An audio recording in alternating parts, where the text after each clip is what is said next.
네, 시청자 여러분 안녕하세요. 10월 13일 월요일장 파이널샷 시작합니다. 지난주 금요일 3,600포인트를 사상 처음으로 돌파했던 우리 시장. 오늘은 1일 천하에 그친 뒤 낙폭이 깊어지고 있습니다. 주말 사이 미국과 중국의 무역 분쟁이 재점화 가능성이 대두되면서 이로 인해 시장의 낙폭이 오후장까지 깊게 이어지고 있는 건데요. 특히나 우리나라 시장은 미국과 중국의 갈등이 커질 때마다 가장 크게 타격을 받는 국가 중에 하나이죠. 역시나 오늘 환율이 가장 크게 반응하고 있습니다. 주요 20개국 가운데 원달러 환율의 지금 변동성이 가장 큰 것으로 확인되고 있고 원화의 하락의 폭이 가장 큰 것으로 나타나면서 수급적인 부담감도 커지고 있는 상황입니다. 이런 시장 가운데 우리가 어떠한 포인트 주목해 봐야 될까요? 마켓 A컷을 통해서 먼저 확인해 보시죠. 네, 오늘 A컷으로 준비한 시작은요. 지금 트럼프 미국 대통령의 사진 그리고 시진핑 중국 국가주석의 사진으로 시작을 해보겠습니다. 주말 사이에 트럼프는 관세에 대한 카드를 꺼내들었고 시진핑 같은 경우에는 수출 통제 카드를 꺼내들면서 이로 인해 미중 무역 분쟁이 또 다시 불이 붙는 게 아니냐라는 불안감이 커지었었고요. 나스닥 같은 경우에는 급격한 흔들림을 보이기도 했습니다. 이렇게 시장이 크게 변동성을 보이고 있는 가운데 우리가 이러한 위기를 어떻게 기회로 삼아야 될까요? 지금부터 알아보도록 하겠습니다. 우선 4차 미중 무역회담이요 9월 15일 스페인에서 진행이 됐었죠. 이로 인해 지금 다시금 미국과 중국의 사이가 괜찮아질 수 있다라는 긍정적인 전망이 조금은 나오기 시작했었는데요. 틱톡의 미국 사업이 미국에 매각하는 걸 합의를 했고 그 다음 19일 날에는 트럼프와 시진핑이 전화 통화를 하면서 에이펙 정상회의에 참여하는 것을 합의하는 그러한 내용도 들려줬었습니다. 25일에는 트럼프 미국 대통령의 틱톡의 미국 인수 승인에 대한 행정명령에 사인을 했다라는 소식도 전해졌었고요. 이달 들어서 그런데 조금 기조가 다시금 바뀌고 있습니다. 에이펙 정상회담이 이달 말에 우리나라에서 진행할 예정인데 이를 앞두고 중국과 미국의 힘겨루기가 다시금 좀 팽팽하게 바뀌는 듯한 움직임이 확인되고 있는데요. 10월 9일 지난주였죠. 중국이 히토류에 대해서 수출 허가를 조금 더 강력하게 하는 것으로 바뀌는 그러한 이야기가 나왔고요. 특히나 여기에 더해서 리튬이온 배터리와 관련된 품목들까지 수출 통제에 나서겠다라고 이야기가 전해졌습니다. 뿐만 아니라 그 다음 날에는요. 14일부터 미국 선박에 대해서는 입항 수수료를 징수하겠다라고 이야기를 하면서 미국이 중국을 견제하기 위해 했던 그러한 발언을 중국 측에서 똑같이 한 것으로 전해졌습니다. 이렇게 중국이 계속해서 압박을 하자 트럼프도 다음 달에 중국에 100% 추가 관세를 부과하겠다라는 언급을 하면서 이러한 긴장감은 점점 더 고조되는 듯한 모습이 나타났고요. 특히나 미국이 핵심 소프트웨어에 대해서 대중국 수출 통제를 강화하겠다라는 또 다시 수출 통제에 대한 카드를 꺼내들 기미가 보이자 시장은 크게 흔들리는 모습이 나타났습니다. 수출 통제 1차와 2차를 비교하자면요. 우선 히토류의 금속수가 더 확대되면서 강화가 됐다는 게 특징이고요. 여기에 더해져서 반도체 AI 분야 1차 그러니까 올해 4월에는 뭐 직접적인 언급이 없었는데 이번 같은 경우에는 일일이 하나하나 개별 심사 대상에 들어가겠다라고 이야기를 하면서 1차보다 훨씬 더 강력해진 히토류 수출 통제에 대한 문구들이 확인된 것으로 나타납니다. 이렇게 점점 더 긴장감이 고조가 되자 미국 증시도 크게 흔들렸는데요. 다음 장을 통해서 스탠스의 변화 한번 살펴보겠습니다. 히토류에 이어서 리튬과 인조 다이아몬드까지 규제하겠다라고 이야기를 했습니다. 12월부터 중국이 그렇다고 이야기를 한 건데 보시게 되면 전 세계 히토류의 생산량은요. 중국이 모두 다 거의 다 대부분을 좀 독점하고 있는 상황이고요. 이러한 독점 관계를 깨기 위해서 지금 미국에서는 다른 국가들과의 협력 체계를 공고히 하기 위해 힘쓰고 있는데 그게 쉽지만은 않아 보입니다. 여기에 더해서도 리튬 배터리와 인조 다이아몬드까지 수출 제한에 들어가게 되는 건데 리튬 배터리는 많은 분들께서 아시다시피 뭐 2차 전지 필수적으로 들어가는 거고요. 스마트폰이나 노트북에도 사용되는 그러한 소재라고 보시면 될 것 같습니다. 여기에 더해져서 인조 다이아몬드는요. 반도체를 세밀하게 세공할 때 꼭 필요한 그런 소재이기 때문에 지금 중국이 점점 더 강력하게 압박을 하고 있다는 게 여기서 조금 확인을 해볼 수 있고요. 미국이 현재 리튬 배터리 수입의 65%를 중국에 의존을 하고 있는 상황입니다. 시장에서는요. 에이펙 협상 전에 중국이 주도권을 잡기 위해서 이렇게 압박하는 카드를 꺼내 들었다라고 이야기를 하고 있는데요. 지금 미국이 가장 중요하게 생각하는 첨단 공급망에 대한 압박을 지속적으로 가하고 있는 겁니다. 사정이 이렇게 되자 트럼프가 조금은 유화적인 스탠스를 취한 것으로 확인이 됐습니다. 트럼프가요, 지금 보시는 것처럼 지금 지난 12일이었죠. 지금 메릴랜드주의 앤드루스 합동기지에서 이스라엘로 향하는 모습이었습니다. 비행기를 타기 전에 기자단들과의 그런 기자회견 같이 간단한 코멘트들을 주고받는 시간이 있었는데요. 이 자리에서 강력하게 관세 100%를 부과하겠다라고 이야기를 했으면서 지금 유지가 되는 건 맞는데 지금 너무 좀 먼 이야기다라면서 조금은 부드러운 스탠스로 변화한 것으로 확인되고 있고요. 여기에 SNS를 통해서는 중국을 해치려고 우리가 이렇게 하는 게 아니라 돕기 위해서 하는 거다. 그리고 나는 지금 시진핑과 굉장히 좋은 관계다. 그리고 중국의 불황을 원치 않는다라고 이야기를 하면서 시장에서는 좀 기대감이 커지는 듯한 모습이 나타났고요. 이로 인해 나스닥 선물이 반등하는 모습이 확인되기도 했습니다.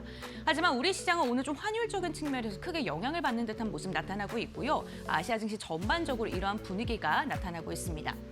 다만 부정적인 소식만 있는 건 아닙니다. 우리나라의 수출 10일까지의 데이터가 확인이 됐는데 추석 연휴로 인해서 지금 조업일 수가 그렇게 많지 않았습니다. 그로 인해서 총수출 같은 경우에는 15% 감소하긴 했습니다만 일평균 수출을 봤을 때는 33%가량 증가한 것으로 확인됐는데요. 품목별로 보게 된다면 역시나 반도체가 또 다시 시장을 이끈 것으로 확인이 됐습니다. 반도체가 47%가량 증가했고요. 반면 자동차가 51% 감소, 자동차 부품 같은 경우에도 49% 하락, 무선통신, 스마트폰과 관련된 것들이겠죠. 29%가량 하락한 것으로 확인되고 있습니다. 국가별로 보게 된다면요. 미국의 수출 규제의 타격이 지금 계속 이어지고 있는 것으로 확인되고 있는데 미국향 수출이 43% 감소했고요. 중국이 19%, 유럽연합이 44% 급감한 것으로 확인됐습니다. 다만 대만이 200% 그리고 홍콩이 5%가량 증가한 것으로 확인됐는데요.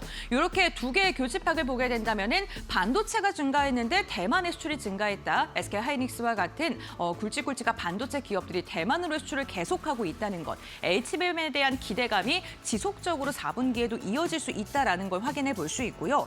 미국이 감소했는데 자동차가 감소했다. 자동차 실적 미국향에 대한 부분 타격이 불가피할 것이다라고 볼 수 있을 것 같습니다.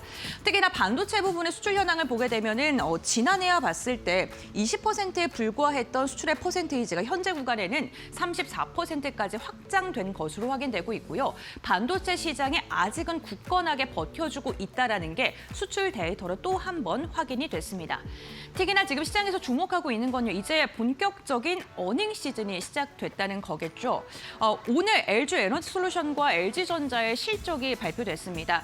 LG사 전체적으로 실적이 점점 더 괜찮아지는 것으로 확인되고 있는데 LG전자 같은 경우에는 관세에 대한 타격이라던가 아니면은 구조조정, 인력 조정으로 인해서 실적이 이번에 조금 안 좋을 수 있다라는 이야기가 나왔는데 영업이익이 한 8% 감소한 것으로 그치면서 선방했다라는 평가를 받고 있고요. LG에너지솔루션은 ESS 부분이 선전을 하면서 2차 전지 관련 기업들 이번 분기도 좀 실적이 안 좋지 않을까라는 우려가 나왔었는데 역시나 보조금을 제외하고 흑자 기조를 이어가는 데 성공을 했습니다. 내일은 많은 분들께서 기다리고 계실 삼성전자의 실적이 발표되고요. 우리 시각으로 내일 새벽이죠. JP모건과 골드만삭스와 같은 미국의 금융사들의 실적 발표를 시작을 하면서 미국도 어닝 시즌이 본격적으로 막을 올리게 됩니다. 15일 같은 경우에는 미국의 중요한 지표들이 나오는데 과연 CPI가 이날 나올 수 있을지는 좀 살펴보셔야 될 것 같고요. 연준 파월 의장의 연설을 통해서도 금리 인하에 대한 힌트를 얻어보시면 좋을 것 같습니다. 16일 같은 경우에도 TSMC와 ASML의 실적이 발표가 됩니다. 반도체를 대표하는 기업들의 실적 역시나 이번 주에 발표가 될 예정인 만큼 이 부분 참고하시면서 반도체 관련 기업들 대응해 보시면 좋을 것 같습니다.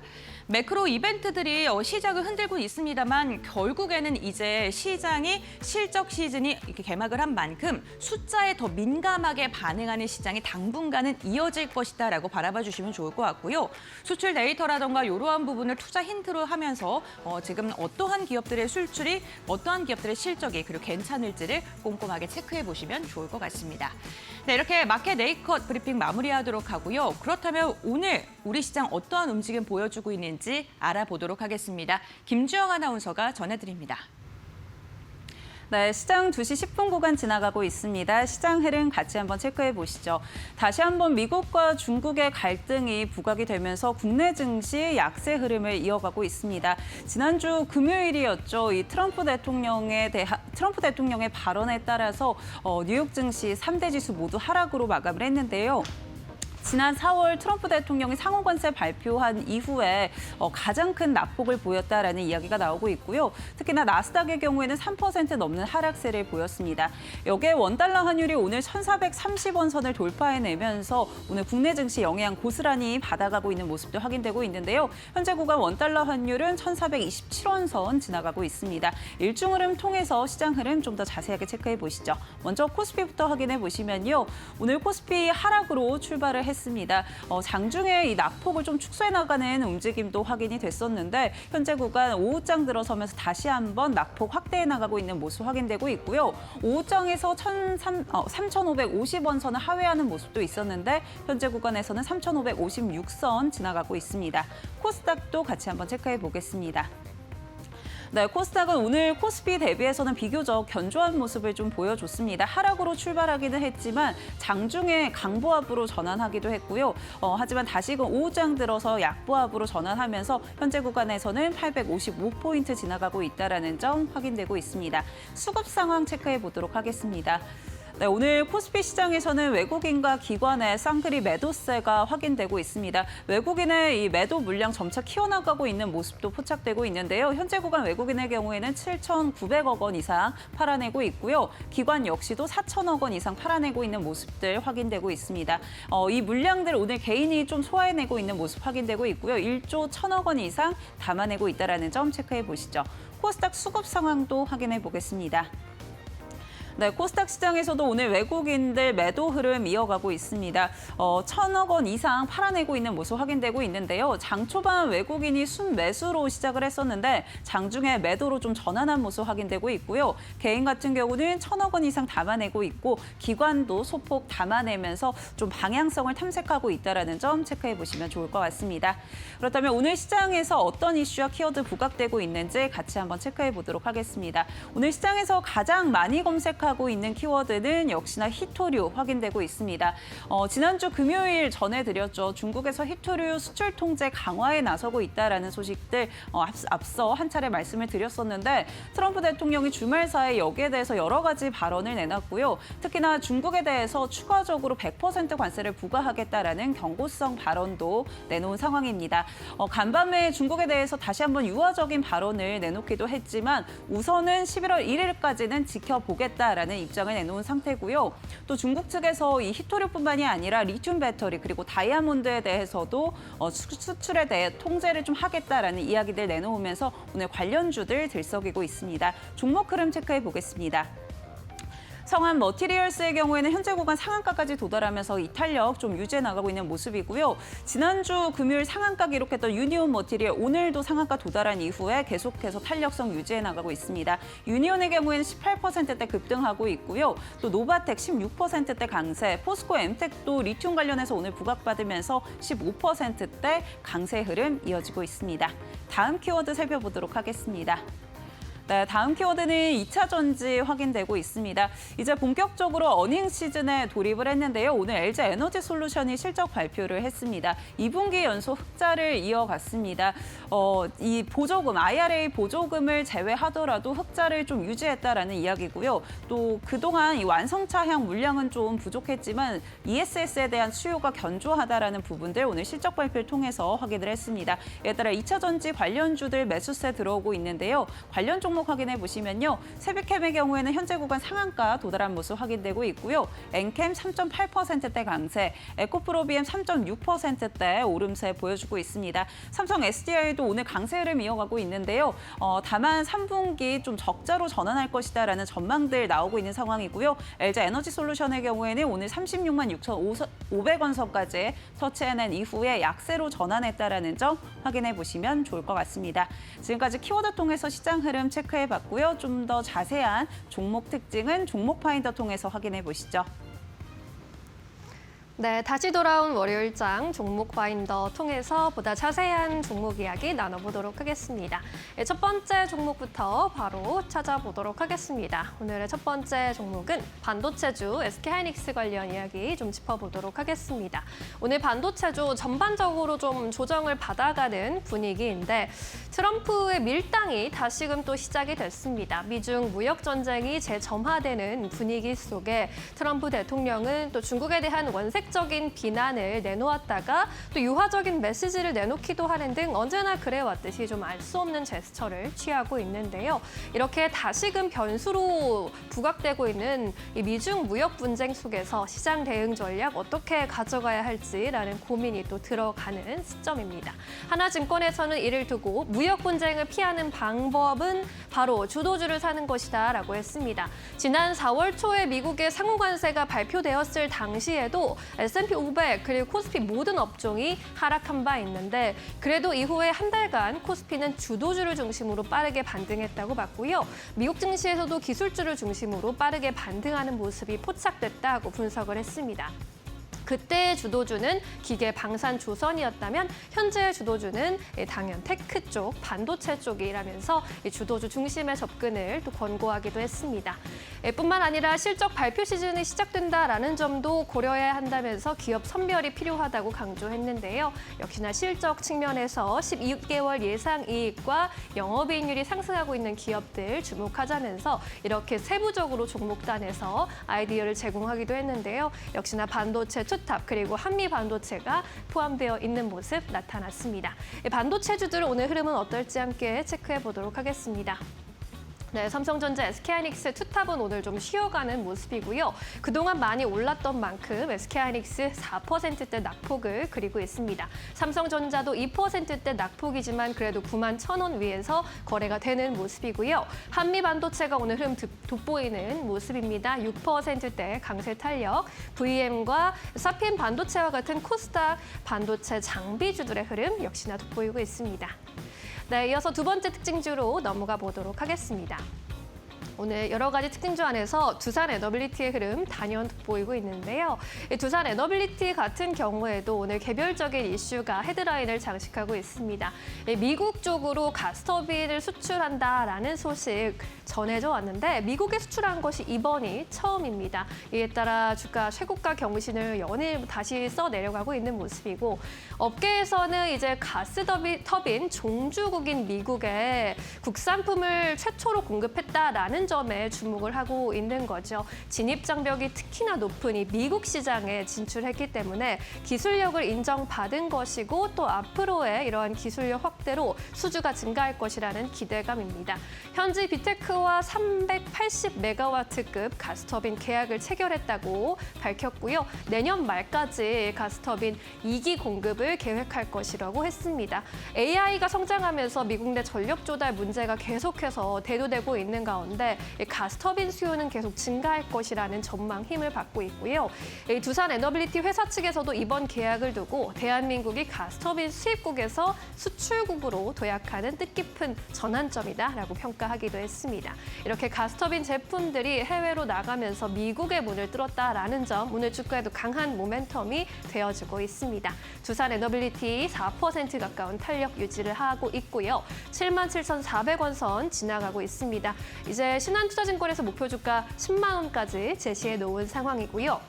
우린 PTS, KNI 시스템 같은 종목들도 오늘 흐름 돋보입니다. 두 자릿수 대 급등세 가져가고 있고요. 서암기계공업 그리고 S&W 같은 종목들 1에서 2%대 강세 흐름 보여주고 있습니다. 네, 이렇게 두 번째 특징주 정리해 보겠고요. 이번엔 세 번째 특징주 살펴보도록 하겠습니다. 네, 하이브를 비롯해서 오늘 엔터주들도 흐름 양호하게 좀 반등해주는 모습 나타나고 있는데 하이브는 또 종목단에서 또 이슈가 조금 전해지기도 했습니다. 하이브의 라틴 현지법인 경영진이 빌보드가 선정한 라틴 파워플레이어스에 선정됐다라는 소식인데요. 라틴의 음악 산업에서 영향력 있는 인물로 이 두 사람이 꼽혔습니다. 모두 하이브 아메리카 그리고 라틴 아메리카 쪽에서 임원들인데 멕시코 현지에서 남자 아이돌 스튜디오를 선발하는 하이브 자체 제작한 리얼리티 프로그램을 좀 진행했다라는 점이 주된 성과로 꼽힌 것으로 보입니다. 하이브를 두고는 목표 주가 주요 증권가에서 39만 원까지 현재 바라보고 있는 상황인데 일단 이번에 나올 3분기 실적은 좀 부진할 수밖에 없을 것으로 보입니다. 그동안 투자가 많았기 때문에 수익성이 좀 안 좋을 것으로 보이는데 그럼에도 불구하고 3분기는 확장을 위한 성장통의 시기이다. 그리고 미래에셋에서도 비싼 씨앗을 뿌렸으니까 내년에는 수확하겠지라는 코멘트 등을 내놓으면서 목표 주가 가장 높게 좀 바라보고 있고요. IBK에서도 37만 원까지 목표 주가 제시했는데 역시나 현재는 예열 구간이지만 7팀의 신인 IP를 통해서 중장기 동력을 확보하고 있다라는 점 강조했습니다. 하나투자증권에서도 오늘 36만 원의 목표 주가 유지하는 리포트 내놨는데요. 3분기 프리뷰 구간 동안에 채워둬야 할 주식이라면서 실적보다는 지표나 모멘텀에 투자하는 구간이다라고 강조하기도 했습니다. 오늘 하이브를 비롯해서 엔터주 분위기 함께 체크해 보시죠. 네, 하이브가 3.4%대 오름세 보여주고 있습니다. 28만 1,000원 선 위에서 거래되는 모습이고요. JYP 엔터 그리고 SM 같은 종목들도 오늘 빨간불 켜고 있습니다. 그리고 엔터주 아래서 아센디오, YG 엔터테인먼트, 아티스트 스튜디오가 4에서 5%대 강세 탄력 연출하고 있습니다. 네, 이렇게 해서 오늘의 주요 종목들의 이슈들 짚어보셨고요. 이번에는 지시인포 박근호 이사와 함께 보다 자세한 특징주 이야기 나눠보겠습니다. 이사님 안녕하세요. 안녕하십니까. 네, 반갑습니다. 오늘 이사님이 뽑아주신 특징주 첫 번째 종목 만나보겠습니다. 네, 원익홀딩스 살펴보도록 하겠습니다. 지난주에 금요일장에서 상한가로 마감을 했는데 오늘도 급등하는 흐름 이어지고 있습니다. 로봇 관련 모멘텀 강하게 받아가고 있는데 원익홀딩스 앞으로 전망 어떻게 보실까요? 네, 오늘 시장 안 좋은 가운데에서 몇몇 개 로봇 기업들이 이제 시장 대비해서 상당히 좀 강세를 보여주고 있는 상황인데요. 원익홀딩스도 이제 비상장 자회사죠. 이제 원익 로보틱스 관련된 모멘텀이 주가를 좀 끌어올리고 있는데 사실 원익홀딩스 하면 과거에는 굉장히 좀 재미가 없고 그냥 사면은 원익 IPS를 사지 누가 원익홀딩스를 사냐 이렇게 좀 약간 취급을 당했던 회사긴 한데 이 엄밀히 얘기해서 올해 초 이제 1월 첫 거래 가격이 2,000원대였었거든요. 지금 현재 근데 22,000원이 넘어서 거의 10배거에 가까운 지금 어떤 상승률을 보여주고 있는데 굉장히 좀 조용하게 움직이다가 최근에 급등세를 좀 나타내주고 있죠. 우리나라 로봇 기업들 오늘 나쁘진 않습니다만 어떤 종목에 대한 어떤 개별적인 모멘텀보다도 이제 해외에서 발생되는 로봇에 대한 좀 관심도가 높아가니까 우리나라 로봇 기업들도 좀 안 좋은 장에서 좀 파이팅이 좀 나와주고 있는 상황인데요. 한번 원익홀딩스 그리고 원익홀딩스 안에서 원익 로보틱스 관련 모멘텀 한번 좀 살펴보도록 하겠습니다. 네. 일단 원익 로보틱스 같은 경우는 이제 뭐 메타로 이제 대변될 수 있거든요. 메타와 같이 이제 로봇8을 이제 공동 개발을 좀 했는데 메타 말고도 이제 AMD, IBM들과도 이제 로봇과 관련돼서 협업을 하고 있는 상황인데 일단 5세대 로봇 손이죠. 이제 핸드, 알레그로 핸드, V5 유럽 인증 획득을 했는데 이 메타가 두 개의 기업과 이 로봇 8을 같이 공동으로 개발을 하고 있는데 그 두 개 기업 중에 하나가 바로 우리나라에 있는 원익홀딩스 안에 있는 원익 로보틱스죠. 그래서 지금 주가 상승이 그것을 반영을 하고 있는 상황인데 이거는 이제 엔비디아도 지금 뭐 피지컬 AI에 대한 관심이 상당히 높기 때문에 엔비디아도 이 원익 로보틱스의 팔을 사서 연구를 좀 진행을 하고 있다라고 해요. 그런 모멘텀들이 원익 로보틱스의 어떤 기술력을 좀 반증하는 부분이 있다라고 보시면 될 것 같은데 지난주 금요일 그리고 오늘 급등세를 나타내는 재료는 이제 제가 지금 말씀드리는 바로 이 부분이죠.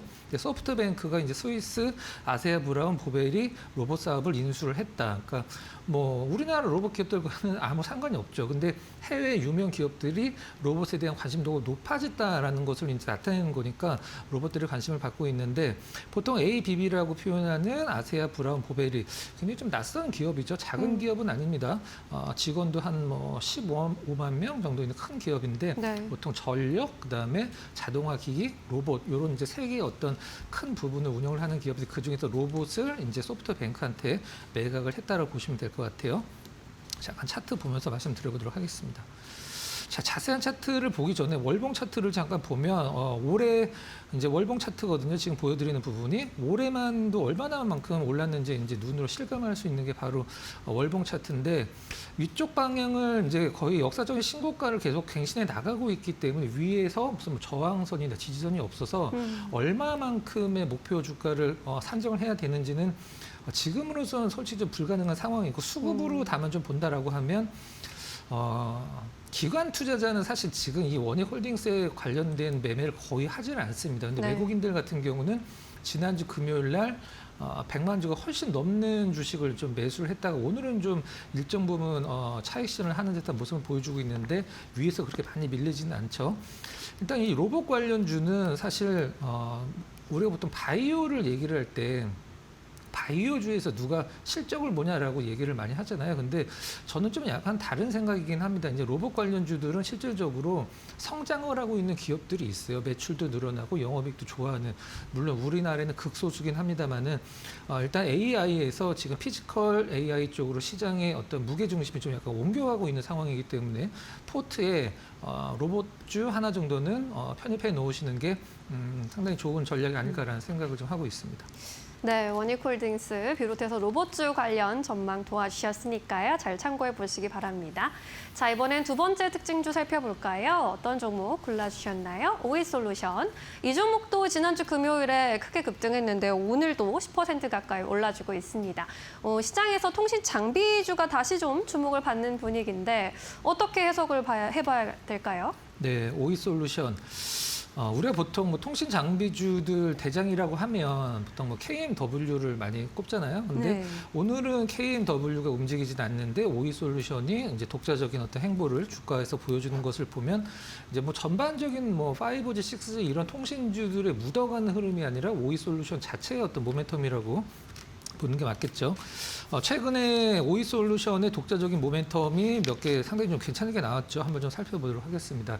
시간은 좀 됐는데 이게 가장 좀 큰 것 같아요. 제가 봤을 때는 일단 에릭슨이라고 이름은 많이 알고 계실 거예요. 세계적인 이제 글로벌 통신 장비 기업인데 네. 5G, 6G 쪽에서 일단 이 에릭슨의 공급망에 이제 진입을 하면서 1차 벤더로 등록이 됐죠.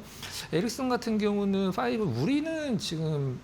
우리나라는 지금 5 시장을 5G를 쓴 지 굉장히 오래됐잖아요. 근데 외국 같은 경우는 아직도 이제 4G를 쓰는 쪽이 굉장히 많거든요. 미국 같은 경우도 5G를 구현을 할 수가 없는 상황이죠. 땅이 너무 넓으니까 이거를 뭐 깔 수가 없습니다. 그래서 이제 스타링크나 아직까지는 이제 4G LTE를 쓰고 있는 상황이긴 한데 미국 시장 점유율이 뭐 에릭슨이 뭐 과반이 넘죠. 60%, 66% 넘어가고 있는 상황인데 그런 에릭슨의 1차 벤더를 등록이 됐다. 뭐 상당히 앞으로의 좋은 모멘텀이라고 생각을 하고 있고요. 네. 과거에 7만 원이 훨씬 넘었던 이제 오이솔루션이 지금 이제 만 원대 초반, 만 원이 아마 깨진 적이 있었었죠. 한 8천 원까지 떨어졌었는데 최근에 뭐 급등을 한다라고 치더라도 이제 차트를 길게 보면 사실 오른 게 티가 안 날 정도로 상당히 많이 떨어지긴 했습니다.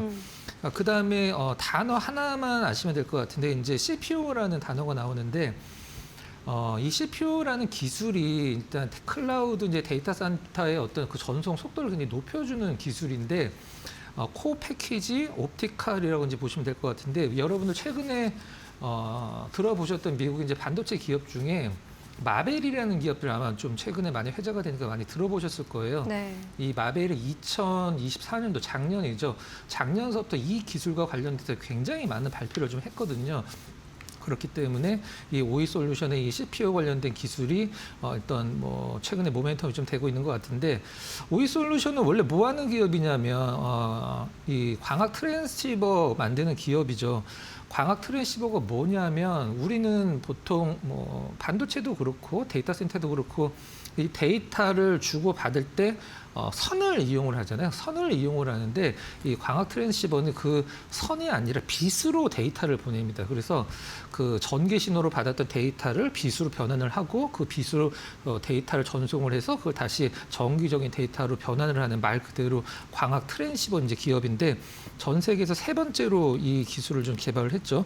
아직까지는 뭐 하락을 마무리를 하고 위쪽으로 100% 턴을 했다라고 이제 말씀드리긴 좀 힘들긴 합니다만은 이제 라이다 관련된 부분, 자율주행 여러 가지 모멘텀이 상존해지고 있는 상황에서 나름대로 안 좋은 시장에서 이제 고가권에서 굉장히 좀 손실이 크신 주주분들이 굉장히 많은 기업이거든요. 2차 전지와 마찬가지로. 근데 최근의 흐름은 일단은 저점을 확실히 좀 잡아가는 흐름이다라는 평가를 좀 할 수가 있고 네. 차트 잠깐 보면서 말씀드려보도록 할까요? 길게 한번 보도록 하겠습니다. 주봉으로. 제가 최근에 올라간 게 그렇게 큰 티가 안 난다라고 말씀드린 게 정말 많이 떨어졌죠. 7만 원이 훨씬 넘었던 주가가 일단 10,000원도 깨졌다가 최근에 이제 10,000원 위쪽으로 올라왔는데 긍정적인 부분은 일단은 바닥은 좀 확인을 한 것 같아요. 가격적인 지지는 보여주고 있는 상황이고 일봉 차트로 좀 약간 디테일하게 본다라고 하면은 저는 이제 주가가 일단 바닥을 잡고 원하는 가격까지 올라가려고 하면은 이게 급등도 좋지만 실질적으로는 굉장히 좀 차분하게 올라가는 흐름이 나와줘야 된다라고 생각을 하거든요. 일단 모멘텀 좋고 재료도 굉장히 좋지만 최근에 어떤 반등은 너무 많은 큰 거래량을 동반을 했기 때문에 네. 차익 실현 물량도 좀 나올 가능성이 높다. 이렇게 한번 판단을 해보도록 하겠습니다. 네, 저점은 잡아가고 있는 것으로 보이지만 좀 급등하는 것보다는 차분하게 올라가는 흐름을 좀 기다려보는 것이 더 좋을 것 같습니다. 자, 이렇게 오늘의 두 가지 특징주들 만나봤고요. 이번엔 오늘의 포착 종목 여쭤보도록 할게요. 다시 돌아온 월요일 어떤 종목 주목하고 계십니까? 전 두산을 한번 좀 골라봤습니다. 부산. 네. 네. 우리가 보통 지주사를 얘기를 할 때 저평가라고 보통 얘기를 많이 하죠. 어떤 A라는 기업이 지주사인데 그 A라는 기업이 갖고 있는 자회사들의 지분 가치가 얼마인데 뭐 지주사들의 지금 시가총액이 얼마밖에 안 된다. 이런 식으로 이제 지주사들이 저평가다. 뭐 자사주도 많이 갖고 있다 이렇게 표현을 하는데 네. 일단 회계적으로 얘기를 하면 엄밀히 그거는 잘못된 얘기입니다. 왜 그러냐면 자회사들이 이미 상장이 된 상태라는 가정하에 상장된 자회사가 가치가 시장에서 인정을 받고 있는데 그 가치를 지주사가 다시 또 인정을 받는다라고 하면 그거는 하나의 가치를 더블 카운팅이라고 얘기를 하거든요. 그래서 그것과 관련돼서는 사실 지주사들이 할인을 받는 건 맞습니다. 그래서 만약에 1,000억 정도의 자회사의 지분 가치를 갖고 있으면 보통 뭐 500억 정도 인정받으면 많이 쳐준다 이렇게 보통 얘기를 하죠. 근데 제가 오늘 두산을 고른 이유는 두산은 이제 지주사보다도 반도체 기업으로 보는 게 맞겠죠. 모멘텀만 좀 말씀드려보도록 하겠습니다. 일단 뭐 CCL, 두산이면 뭐 대표되는 엔비디아에 납품하는 CCL, 동박 적층판 관련돼서 작년에 1년 동안 나왔던 매출을 올해 이제 3분기 만에 훨씬 넘겼죠. 훨씬 넘겨서 그 부분이 이제 그동안에 두산의 주가를 끌어올린 거고, 일단 제가 가장 강조를 드리고 싶은 건 저는 이걸 SK가 왜 팔려고 하는지는 모르긴 하겠습니다만 나름대로 이유는 있겠죠. SK 실트론, 이제 전 세계 웨이퍼 만드는 기업이 보통 크게 보면 한 5개 정도 기업이 있는데 SK 실트론, 이제 전에는 LG 실트론이었죠. 그걸 이제 SK가 사서 LG 실트론이었었는데 그걸 지금 SK가 갖고 있는 지분 70%, 이제 최태영 회장이 30% 조금 덜 갖고 있고 나머지는 SK가 갖고 있는데 그 SK가 갖고 있는 지분을 이제 매각을 하려고 하고 있죠. 거의 마무리가 된 것 같은데 두산, MBK, 한행컴퍼니 이제 3파전이었었는데 이제 거의 두산으로 확정이 된 것 같아요. 세계 3위 웨이퍼 기업을 두산이 인수를 한다라고 하면 현재 지금 두산은 완벽하게 반도체에 좀 진심인 기업이죠. 그래서 일단 인수를 한다라고 하면 두산 테스나 그다음에 두산 실트론은 이름이 바뀌게 되겠죠. 네. 그다음에 뭐 두산 지금 비지라고 표현이 되는 두산 비즈니스 그룹의 어떤 CCL 그렇게 요 3박자가 이제 맞아 들어가는 완벽한 어떤 반도체 기업으로 이제 탈바꿈을 하게 되는데 지주사를 빼고 지주사라는 어떤 그 옷을 좀 버리고 이제 반도체 기업으로 봤을 때는 지금은 사실 굉장히 저평가라고 볼 수도 있는 상황입니다. 일단 그런 부분들 참조하시면 될 것 같고 얼마에 이제 이걸 사오냐 하면 SK가 이제 3조 원 정도를 불렀는데 부채가 한 3조 원이 또 있죠. 원래 가치는 5조 원인데 부채가 3조 원이 있기 때문에 2조 원 아래쪽을 보고 있는데 SK는 조금 비싸게 부른 상황이라 가격적인 협상만 좀 남아 있는 것 같아요.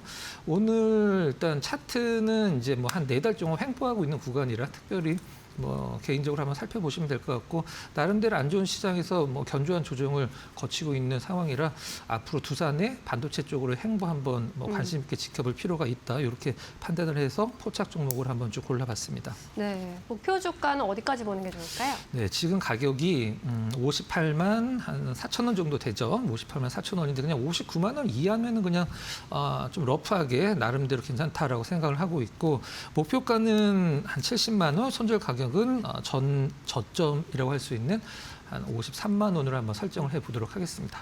네, 오늘의 포착 종목 두산으로 만나봤습니다. 목표가 70만 원까지 바라보기로 했고요. 반도체 사업을 확대하려는 움직임 어떻게 전개가 될지 함께 따라가 보시면 좋겠습니다.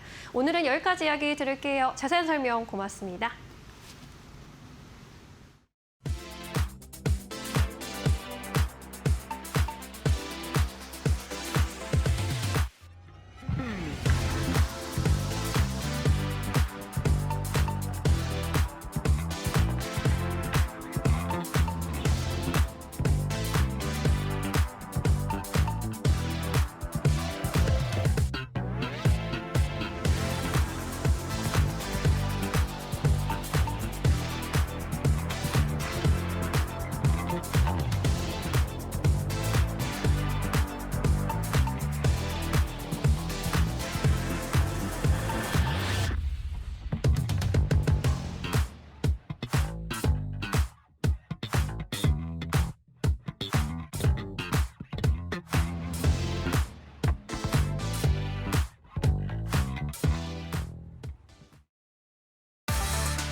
트럼프 행정부가 아르헨티나를 경제적으로 지원하는 명분 뒤에는 전략 광물 확보라는 계산이 숨어 있다는 분석이 나왔다. 아르헨티나 매체 라나시오는 트럼프 대통령의 밀레이 지지는 단순한 이념적 공감이 아니라 우라늄, 리튬, 히토류 등 핵심 자원을 확보하기 위한 거래라고 보도했다. 미국은 통화 스와프와 투자 지원을 미끼로 아르헨티나 내 광물 개발의 우선권을 확보하려 한다는 것이다. 미국은 통화 스와프와 투자 지원을 미끼로 아르헨티나 내 광물 개발의 우선권을 확보하려 한다는 것이다. 데선트 재무장관은 아르헨티나는 중국을 배제하고 미국 기업에 문을 열 것이라며 사실상 자원 외교를 공식화했다. 다만 미국의 지원은 밀레이 정부가 아르헨티나의 10월 중간선거 이후 정치적 통제력을 유지하느냐에 달려있다는 분석이다. 트럼프의 지원이 우정이 아닌 계산된 동맹이라는 점이 분명해지고 있다.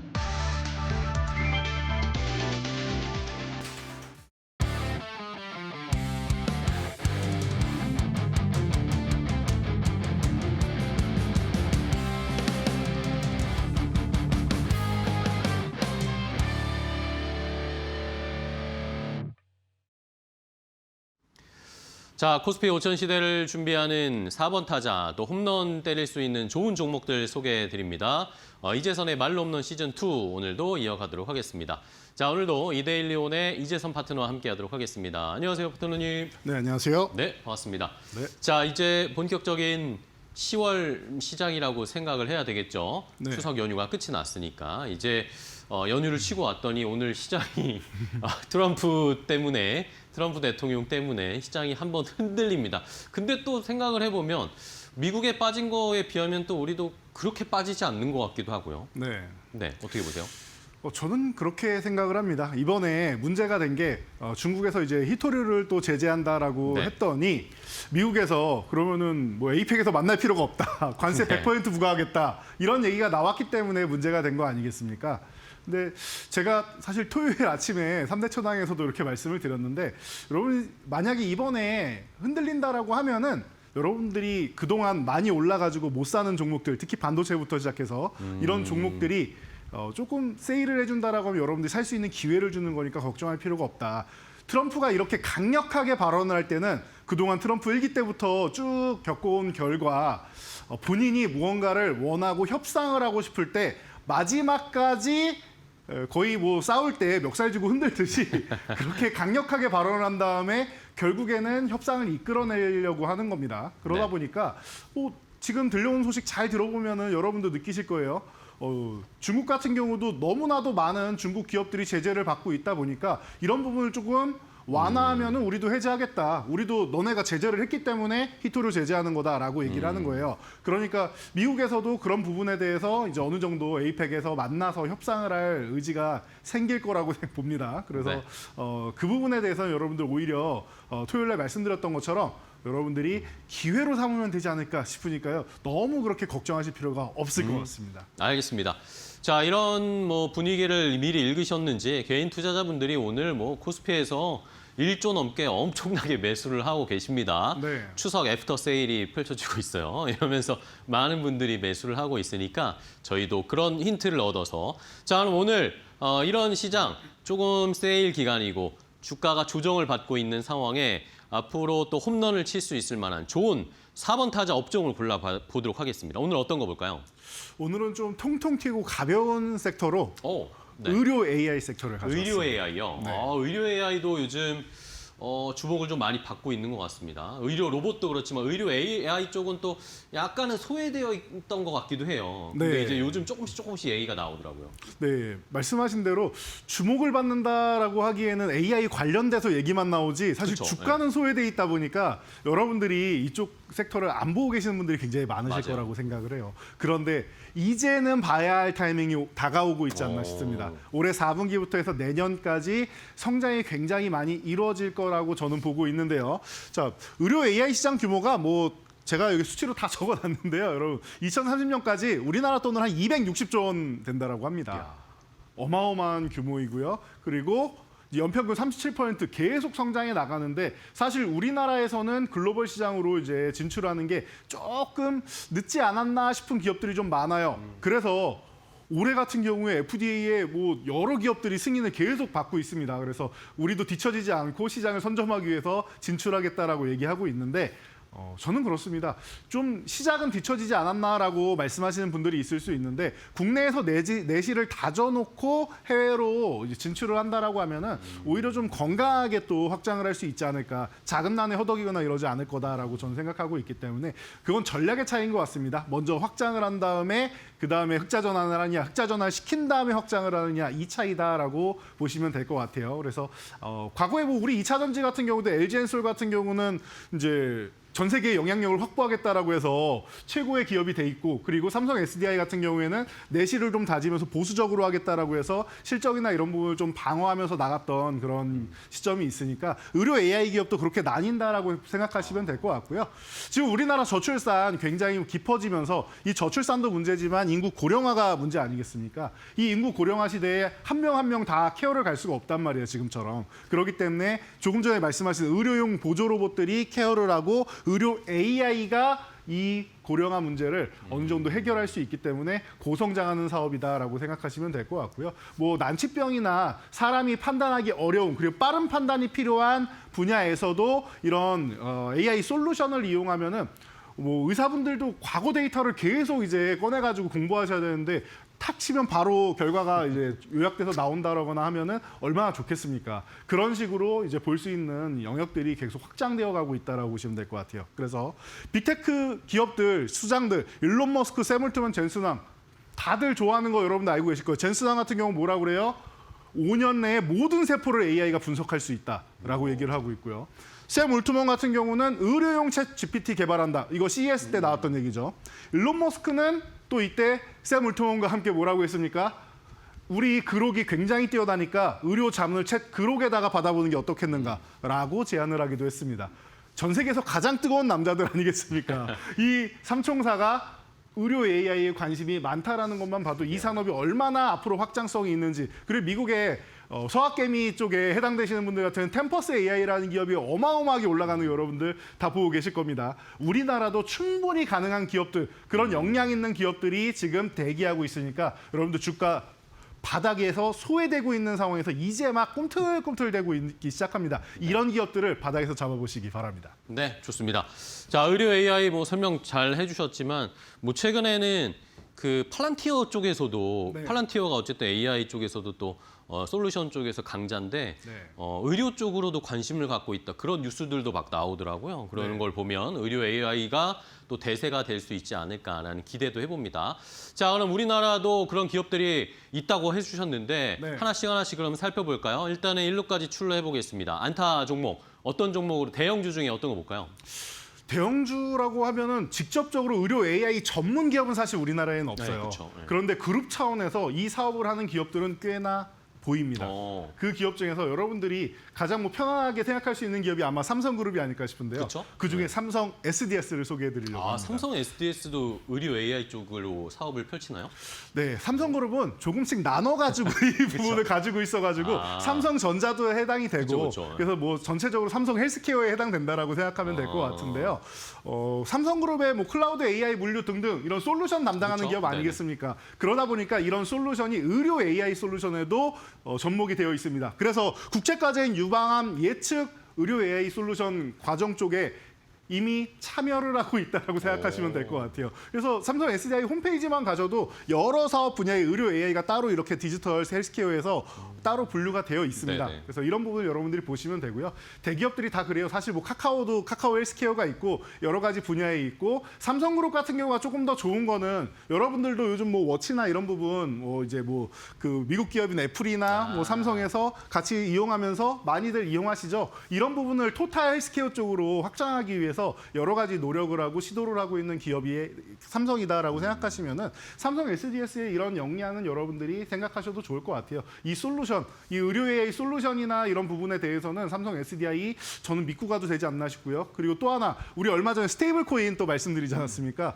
스테이블 코인 같은 경우에도 기업용 블록체인 플랫폼 넥스레저 같은 경우가 이미 뭐 한 6년 전부터 해가지고 뭐 아태 대표 블록체인 사업자로 선정되면서 뭐 150개 이상 이 사업자 거래처를 가지고 있죠. 그러니까 여러 가지 측면에서 성장성이 좀 충분한 기업이기 때문에 제가 볼 때는 의료 AI뿐만 아니라 뭐 클라우드 부분이나 AI 그리고 이런 블록체인까지도 다 해서 여러분들 보신다라고 하면은 뭐 앞으로 미래 산업에 삼성그룹에서 가장 잘 어울리는 기업이 어디냐라고 했을 때 삼성 SDS가 꼽히지 않을까 싶습니다. 네. 자, 첫 번째 1루까지 진출한 안타 종목으로 삼성 SDS를 봤습니다. 뭐 AI뿐만 아니라 뭐 블록체인 관련된 사업도 하고 있고 물류 쪽 전반적으로 이런 시스템 구축하는 사업을 하고 있으니까 뭐 삼성이 갤럭시 워치도 있고 뭐 바이오 쪽에 헬스케어 업체들도 있고 하니까 이게 또 엮이면 삼성 SDS도 분명히 의료 AI 쪽에 같이 사업을 할 수 있는 가능성이 있겠죠. 첫 번째 삼성 SDS 봤고요. 자, 이제 2루까지 가보겠습니다. 좀 빠른 종목 볼까요?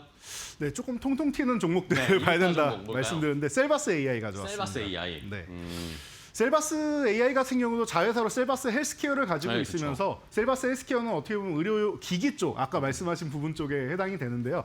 이쪽으로 연동을 해가지고 할 수 있는 솔루션을 개발하고 있어요. 그래서 국내 최초로 의료 AI 음성 인식 제품을 이제 개발을 해가지고 이제 셀비 메디보이스 이미 7주년이 넘었습니다. 7주년이 훨씬 지나서 이제 8주년을 곧 앞두고 있는데 굉장히 이제 역량이 깊어졌다라고 생각하시면 될 것 같아요. 언제나 처음 출시됐을 때는 여러분들이 보시기엔 조금 부족하지 않습니까? 그런 부분을 개선을 해서 좋아지고 있고 서울 상급 종합병원의 50% 이상이 지금 사용 중이라고 해요. 그러다 보니까 여러분들이 이런 부분을 조금 더 생각하시고 이 부분이 잘 된다라고 하면은 제가 볼 때는 뭐 이게 상급 종합병원이라고 하는데 대형 병원 가보신 분들은 아시겠지만 기다리는 시간 너무 길고 안내하는 것도 너무 많이 받는데 그런 부분을 좀 이제 좀 체계적으로 받을 수 있고 솔루션화 될 수 있다라고 하면 제가 볼 때 여러분들의 시간도 아껴질 수 있고 의료 종사자분들도 좀 피로감을 덜어낼 수 있지 않을까 싶습니다. 그래서 셀바스 AI 제가 볼 때는 지금이 뭐 타점 같은 경우에도 너무 이제 막 바닥에서 싹 올라와가지고 출발하는 타점이기도 하고 하기 때문에 차트상으로도 좋고 굉장히 좋은 것 같습니다. 그래서 뭐 조달청이나 아니면 국책과제나 이런 부분에도 꾸준히 이제 그 솔루션 시장을 확대해 나가고 있는 기업이다 보니까 이 역량을 보시면서 트레이딩 관점으로 보기에는 가장 적합하지 않나 싶습니다. 네, 좋습니다.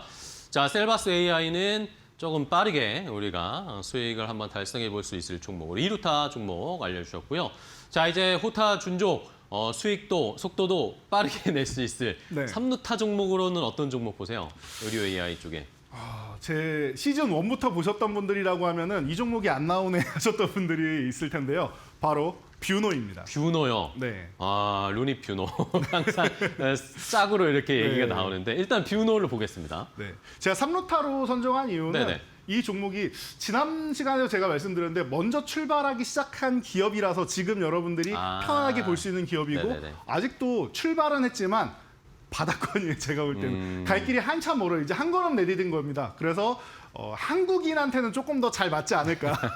우리 또 빨리빨리 가는 거 좋아하지 않습니까? 그래서 3루타로 선정을 해드린 종목이 바로 뷰노입니다. 그래서 뭐 이 뷰노메드 같은 경우는 꾸준하게 말씀드리면서 제가 아까 말씀드렸던 국내 내실을 다지고 그 뒤에 해외 진출한 기업이 바로 뷰노고요. 우리나라 의료 AI 기업 중에서 가장 먼저 흑자 전환되지 않겠느냐라고 과거부터 제가 한 3년 전부터 말씀드렸는데 그 기업이 바로 뷰노입니다. 아마 올해 3분기 이제 곧 실적 발표될 텐데 네네. 이번에 가능성이 굉장히 높게 점쳐지고 있죠. 2분기 같은 경우만 해도 뭐 흑자가 거의 아니 적자가 거의 없는 수준까지 가다 보니까 적어도 올해 안에는 확정적이라고 다들 보고 있는 상황이고 그리고 3분기부터 가능성 높다라고 예상 컨센서스도 나오고 있으니까 여러분들이 이제 의료 AI가 돈을 벌기 시작해? 로봇도 돈 버는 기업 거의 없다며 라고 여러분 생각하셨던 것처럼 이제 실적으로도 앞으로 성장해 나갈 수 있는 기업이고 미국 FDA에서 줄줄이 승인을 받고 있어요. 그러다 보니까 뷰노 같은 경우가 해외로 지금 확장하고 있다는 것도 여러분들이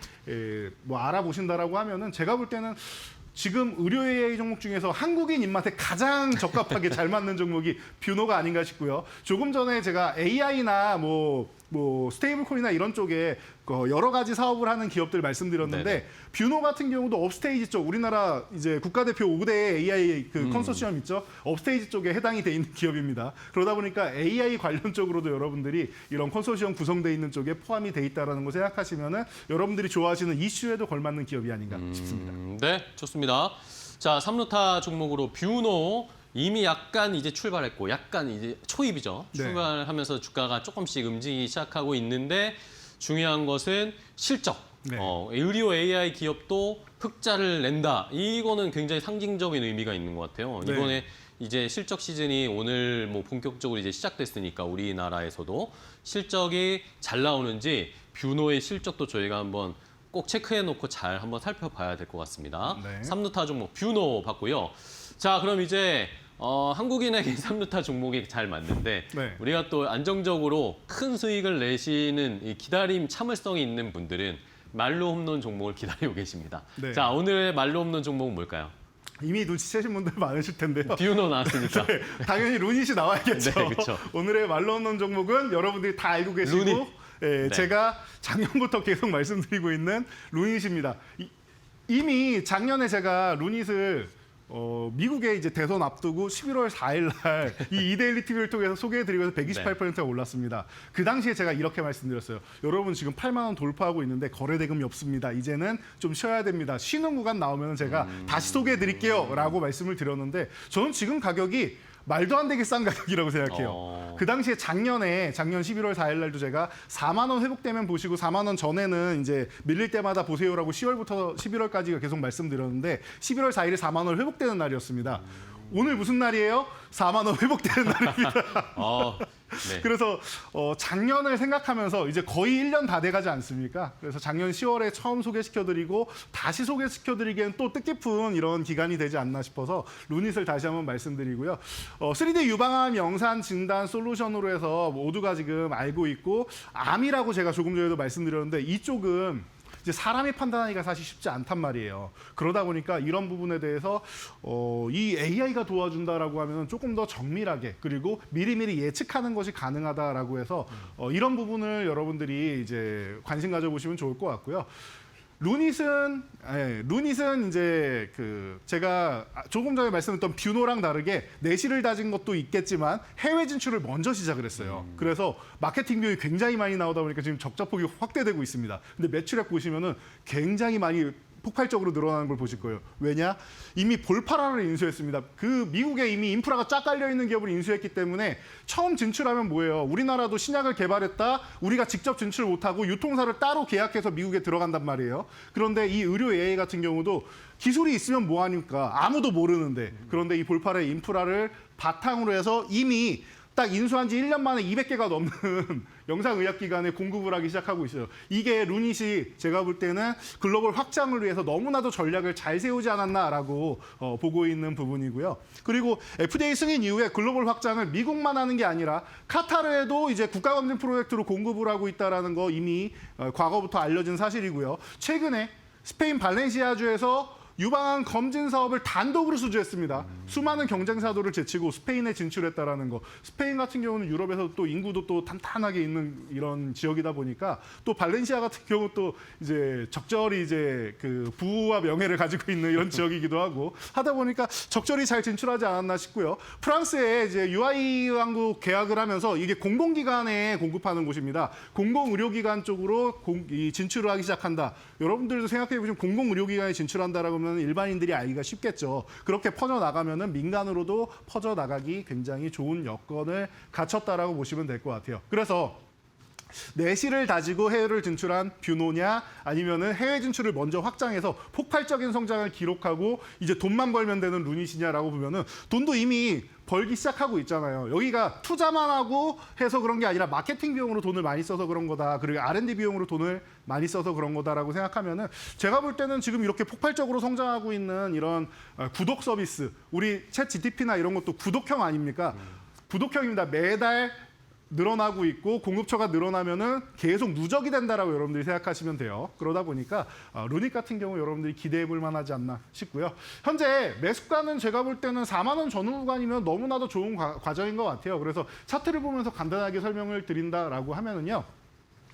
지금 6만 원 아래로 쓱 내려온 다음에 맥을 못 추고 있습니다, 주가가. 그런데 올라가면서 한 번씩 6만 원 건드려주고 있고 그리고 4만 원 구간에서 이탈했다가 회복되는 것들은 여러분들이 볼 때 지지선 구간은 확실히 4만 원 아래만 내려가면 싸게 살 수 있는 구간이구나라고 보시면 되고 4만 원을 회복하면 이제 출발할 가능성이 생기구나 생각하시면 될 것 같아요. 그래서 싸게 사고 싶은 분들은 이제 4만 원 구간 정도에서부터 모아가시면 된다라고 제가 말씀을 드리고요. 그리고 오늘 거래대금이 나쁘지 않아요. 오늘처럼 이제 시장이 안 좋을 때 그동안 소외돼 있던 섹터다라고 말씀드렸는데 이런 쪽으로 자금이 순환이 돈다라고 하면은 주도 섹터가 쉴 때 이렇게 소외돼 있는 왜냐하면은 의료 AI는 지수를 움직일 정도로 크지는 않습니다, 섹터가. 그렇기 때문에 이렇게 순환될 때 개별주 성향으로 움직이는 거기 때문에 제가 볼 때는 이번 4분기에부터 시작해가지고 루닛이 굉장히 기대감을 높이지 않을까 싶습니다. 그래서 4만 원 구간에서 매수 그리고 1차 목표치 6만 원, 2차 목표치 8만 원. 저는 루닛이 그냥 편안하게 그 중장기로 몇 년 들고 가면 10만 원 그냥 넘어갈 겁니다라고 생각합니다. 이렇게 계속 말씀을 들어왔는데 일단 8만 원 말로 없는 달성한 다음에 이번에는 8만 원을 정말로 돌파할 수 있을지를 한번 보도록 하겠습니다. 아래로 내려간다라고 하면은 리스크 관리 정도는 이제 필요하긴 한데 제가 볼 때는 4만 원 아래는 사실 밀릴 때마다 천천히 월급에서 남는 비용을 계속 담아가도 되는 종목이 아닌가 싶으니까요. 만약에 이제 4만 원 이탈한다라고 하면은 제가 이 방송 끝나고도 이제 여러분들 항상 찾아뵙고 있으니까 대응 전략 항상 실시간으로 알려드리도록 하겠습니다. 네. 자, 루닛을 말로 없는 종목으로 소개를 해 주셨습니다. 루닛 말씀을 해주셨지만 데자뷰처럼 네. 작년 이맘때 한번 얘기를 해주셨는데 그때 8만 원까지 한번 수익을 체크를 했고 그 뒤로 계속 조정을 받았습니다. 1년 정도 계속 조정받았는데 어쨌든 4만 원 선을 좀 유지하려는 이런 패턴을 계속 보이네요. 이것을 잘 보면서 오늘 또 의미 있는 4만 원, 이번 주에 한번 또 의미 있는 4만 원 선 돌파를 확실하게 해주는지 한번 보면서 대응 전략 세워보도록 하겠습니다. 자, 이렇게 오늘은 의료 AI를 4번 타자로 제시해드렸습니다. 좋은 종목들 많이 알려드렸고 오늘 또 이재선 파트너님 유튜브 라이브 또 바로 하시죠? 네, 끝나면은 제가 3시부터 해서 얼른 뛰어가겠습니다. 입장하셔서 인사 한번 남기고 계시면은 물 한 모금 하시면 제가 바로 등장해가지고 여러분과 이제 오늘 시장 마무리, 오늘 걱정되시는 부분도 많이 있으실 텐데 그 부분들을 함께 공유하도록 하겠습니다. 네, 알겠습니다. 자, 말로 홈런 칠 수 있는 종목뿐만 아니라 오늘 시장에 대한 대응 방법도 잠시 후에 이재선 파트너와 함께 온라인 유튜브 라이브를 통해서 해결해 보시기 바랍니다. 오늘 좋은 종목 소개해 주셔서 감사하고요. 내일 또 뵐게요. 파트너님 고생 많으셨습니다. 네, 감사합니다. 고맙습니다.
경제의 흐름을 켜는 스위치 온 앤 오프.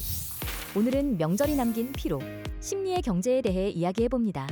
지금 심리 경제 스위치는 오프. 연휴가 끝난 뒤 찾아오는 묘한 공허함, 피곤하고 허전하고 다시 일상으로 돌아가기 싫은 마음. 그런데 이 명절 후유증은 단순한 기분 문제가 아닙니다. 우리의 소비, 생산, 경제 리듬까지 바꿔놓는 심리적인 경제 현상이죠. 그렇다면 명절이 남긴 피로는 우리 경제에 어떤 흔적을 남길까요? 3가지 포인트로 짚어봅니다. 첫 번째, 지출 피로, 식은 소비 심리. 명절 뒤에는 대부분의 가게가 지갑 휴식기에 들어갑니다. 선물, 식비, 교통비 등으로 몰린 지출이 부담으로 돌아오죠. 그래서 명절 직후엔 카드 승인액이 급감하고 외식, 쇼핑도 눈에 띄게 줄어듭니다. 이건 단순한 절약이 아니라 심리적 회복기에 가까운 현상입니다. 지출을 줄이며 마음의 균형을 되찾는 과정이죠. 두 번째, 보상 소비, 감정의 반등선. 며칠 후엔 반대의 흐름이 찾아옵니다. 지친 마음을 달래려는 보상 소비가 늘어나게 되는 건데요. 커피 한 잔, 작은 사치, 계획 없는 쇼핑, 감정의 진폭이 소비의 형태로 드러나는 순간이죠. 명절 피로는 이렇게 소비의 리듬을 바꿉니다. 세 번째, 경제로 번지는 번아웃의 그림자. 명절 피로는 개인의 감정에만 머물지 않습니다. 휴식 이후의 피로 누적은 기업의 생산성과 경제 활동에도 파급됩니다. 업무 복귀 첫 주엔 집중력 저하와 생산성 둔화가 두드러지죠. 심리적 번아웃이 경제적 둔감기로 이어지는 겁니다. 명절이 끝나고 남는 건 단순한 피로가 아닙니다. 감정의 흐름, 소비의 리듬, 그리고 회복의 속도, 그 모든 것이 지금의 경제를 움직이는 또 하나의 변수입니다. 마음의 경제학은 숫자로 측정되지 않지만 그 진폭은 어느 통계보다 깊게 현실을 흔듭니다.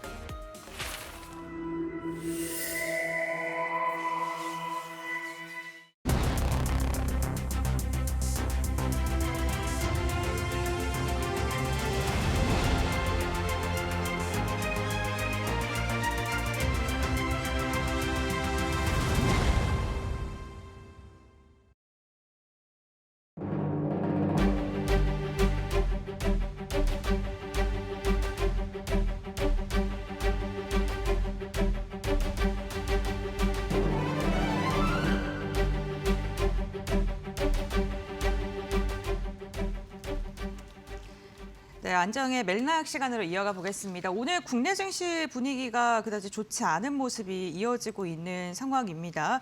유가증권 시장 그래도 개장 직후에 굉장히 급락세를 보이면서 출발을 했었는데 현재 구간 낙폭을 만회해 주려는 움직임 나타나고 있는 모습입니다. 그럼에도 불구하고 현재 한 1%가량 빠지고 있는 모습이고요. 지금 한 37포인트가량 내려가면서 3,572선에서 유가증권 시장 거래가 되고 있고 코스닥 같은 경우에는 그래도 다시금 상승 시도하려는 모습 나타나고 있습니다. 현재 약보합권 수준까지 회복을 하고 있고요. 양시장 오늘 개장 직후에 걱정하셨던 분들 많으셨을 것 같습니다. 삼성전자, SK하이닉스는 물론이고 전반적인 종목들이 좀 조정을 받으면서 낙폭이 깊었었고요. 현재 구간에는 지금 보시는 것처럼 삼성과 SK하이닉스 모두 다 하락은 하고 있습니다만 일봉상으로 봤을 때 개장 직후보다는 만회를 해주려는 움직임 나타나고 있습니다. 삼성전자 1.8%가량 하락하면서 지금 92,650원대에 거래가 되고 있고요. 하이닉스 3% 넘게 빠지고 있습니다만 시가보다는 회복을 해줬습니다. 41만 원대에 거래가 되고 있는데요. 다만 삼성전자가 내일 실적 발표, 잠정 실적 발표가 예정이 되어 있죠. 이를 앞두고 시장에서는 반도체 기업을 중심으로 해서 경계감이 조금은 커지고 있습니다. 현재 반도체 PER과 PBR 자체가 기존에 많이 올랐었던 고점 부근과 점점 더 비슷해지고 있다라는 분석이 나오면서 이로 인해 반도체에 대한 전반적으로 단기 급등에 대한 경계감 오늘 매물로 나오고 있고요. 삼성전자 실적 좋을 것이다라는 이야기도 나오고 있습니다만 그럼에도 불구하고 삼성이 실적이 생각보다 괜찮았을 때 차익 매도 물량이 좀 많이 나왔던 적이 많았기 때문에 이로 인한 경계감이 오늘은 좀 시장에서 먼저 반영되고 있는 모습 나타나고 있습니다. 회복세가 나타날 수 있을지 좀 살펴보셔야 될 것 같고요. 우선 무엇보다 중요한 게 시장에서 계속해서 하는 이야기 좀 뷰가 엇갈리곤 있긴 합니다만 에이펙 정상회담을 앞두고 미국과 중국의 무역 갈등이 좀 계속해서 노이즈가 나타날 것이다. 이로 인해서 시장의 변동성이 이어질 수 있다라고 이야기를 한 만큼 뉴스를 좀 꼼꼼하게 체크해 보셔야 될 것 같고요. 발빠르게 대응하는 모습이 필요할 것 같습니다. 이러한 가운데서 화장품 관련 기업들뿐만 아니라 중국과 관련돼서 연동된 기업들에 대한 주목도도 계속해서 나오고 있는 상황입니다. 시진핑 중국 국가주석이 우리나라에 방한을 하게 될지 그리고 나서 어떠한 이야기들이 오고 갈지에 따라서 중국과 관련돼서 무역에 대한 그러한 파이가 좀 큰 기업들의 주가의 변동성도 나타날 수 있을 만큼 이 부분도 주목을 해보시면 좋을 것 같습니다. 특히나 화장품 관련 기업들 사실 긴 추석 연휴가 있었고요. 좀 많이 판매될 것이다라는 기대감 속에 선반영됐던 종목들도 있는데 추석 연휴가 끝난 지금 우리가 어떻게 대응을 해야 되는지 오늘 조금 더 자세하게 이야기를 나눠보도록 하겠습니다. 마스터스 리서치의 안재홍 대표는 함께합니다. 안녕하세요. 네, 안녕하십니까. 네, 반갑습니다. 또 한 2달 만에 뵙게 네, 됐네요. 반갑습니다. 그동안 잘 지내셨어요? 네, 잘 지냈습니다. 네. 네. 오늘 2달 전에 저희가 했던 이야기 좀 정리를 하고 앞으로 4분기에 화장품 관련 기업도 어떻게 대응해야 되는지 이야기를 나눠보도록 네. 할 텐데요. 7월 저희가 만났을 때 상반기에 화장품 수출이 잘 됐다 이런 이야기를 했습니다. 이제 3분기가 마무리됐고요. 오늘부터 본격적인 어닝 시즌 시작이 됐거든요. 상반기의 실적의 흐름이 실제로 하반기까지 이어졌는지 먼저 짚어보고요. 또 하반기만의 특별한 특이점이 있는지도 궁금합니다. 네, 지난번에 뵀을 네. 때가 이제 관세가 본격적으로 미국에서 이제 실시되면서 네. 좀 화장품 업종에 대해서 이제 주가 조정이 좀 수반되는 그런 시기에 뵀었고요. 여전히 뭐 8월, 9월, 10월 오면서 주가는 이제 좀 약세를 보이는 분위기가 있었고 이제 몇 기업의 이제 주도주 중심으로 이제 움직였고요. 이번에 이제 추석 연휴를 보내면서 다들 느끼셨겠지만 이제 긴 연휴였습니다. 네, 맞습니다. 네, 그래서 연휴가 이제 끝나자마자 10월 10일치 영업일수로는 이제 3일 정도 되고요. 1일부터 10일까지의 이제 수출 데이터가 발표가 되었는데요. 그래서 10일 동안 전년 동기 대비로 확인하는 거는 사실상 좀 의미가 없습니다. 왜냐하면 아시아 권역에서는 모두 다 같이 뭐 국경절이라든가 한국은 추석이라고 하는 장기 연휴가 있었기 때문이고요. 하지만 이제 영업일수, 조업일수라고 하는 3일 기준 대비로 해서 전년 대비로 확인을 해보면은 이제 숫자는 되게 긍정적으로 나왔습니다. 전년 동기 대비 이제 하나로는 약 한 630억 정도 되는 금액이고 4,400만 달러 기준이고요. 전년 대비로는 3%가 감소한 수준입니다. 하지만 이제 영업일수가 전년 대비 이틀이 줄어든 거를 고려한다라면 좀 의미가 있다라고 보여지고요. 다만 이 긴 연휴와 상관없는 미국 지역으로의 이제 수출 데이터는 60%가 증가한 수준이고 유럽은 46% 증가. 특히 최근에 유럽 지역에서 또 이제 고공행진하고 있는 폴란드의 경우에도 47% 증가세를 보였고요. 아시아는 다 같이 셧다운에 들어갔기 때문에 평균적으로 30% 이상 감소세를 보였고 중국 역시 전년 동기 대비로는 58% 감소세에 그쳤습니다. 이러한 이제 데이터가 있었기 때문에 우리가 만약에 트럼프 관세로 인한 그 영향을 벗어나고 있냐라고 본다면 확실히 7월달, 8월달 대비해서는 9월, 10월부터는 좀 벗어난다라는 게 확인이 되고 있는 상황이고요.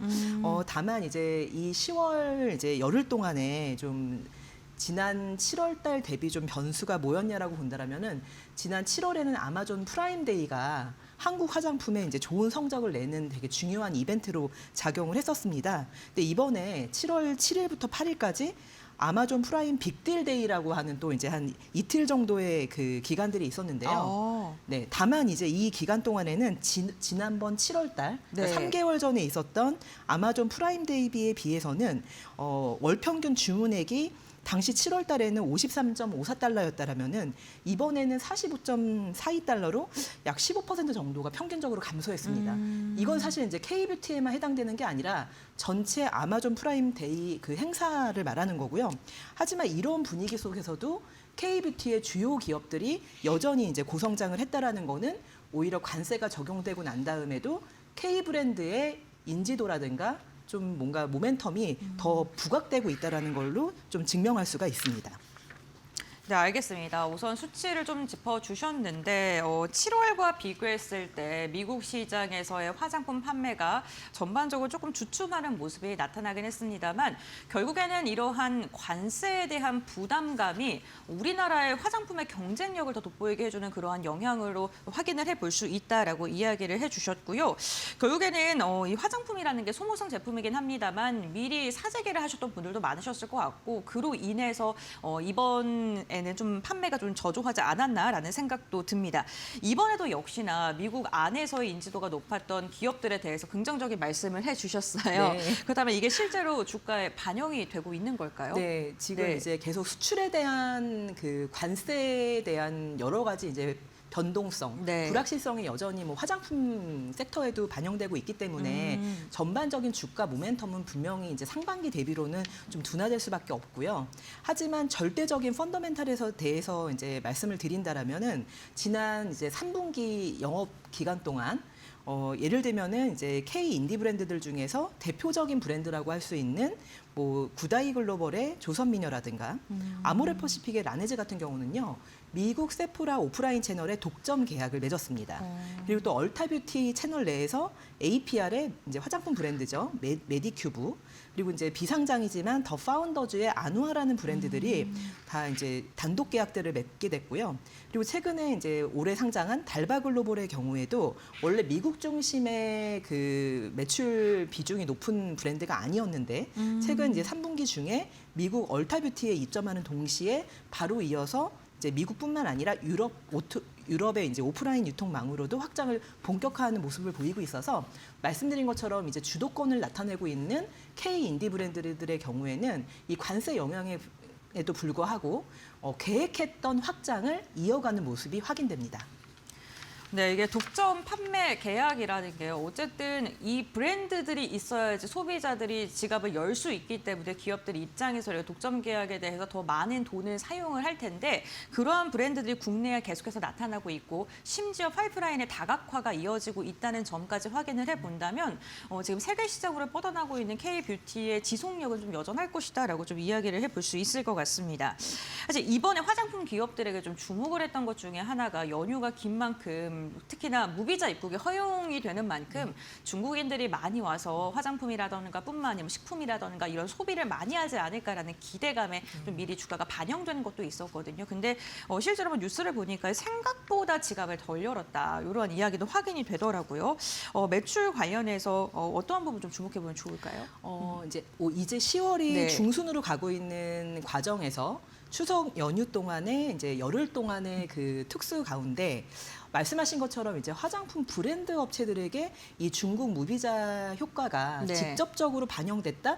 이거는 이제 물론 그 10월 달도 실적을 나중에 좀 확인해 봐야지 가능할 것 같고요. 다만 이제 언론을 통해서 공개한 롯데백화점의 경우에는 네. 본점이라든가 잠실점이라든가 이렇게 외국인 상권 일부 채널 내에서는요. 확실히 그 특수를 누린 것으로 좀 확인이 되고 있는데요. 네. 특히 롯데백화점의 경우에는 10월 1일부터 9일까지 9일이란 기간 동안에 외국인 매출액만 봤을 때는 40% 이상 증가세를 보였고요.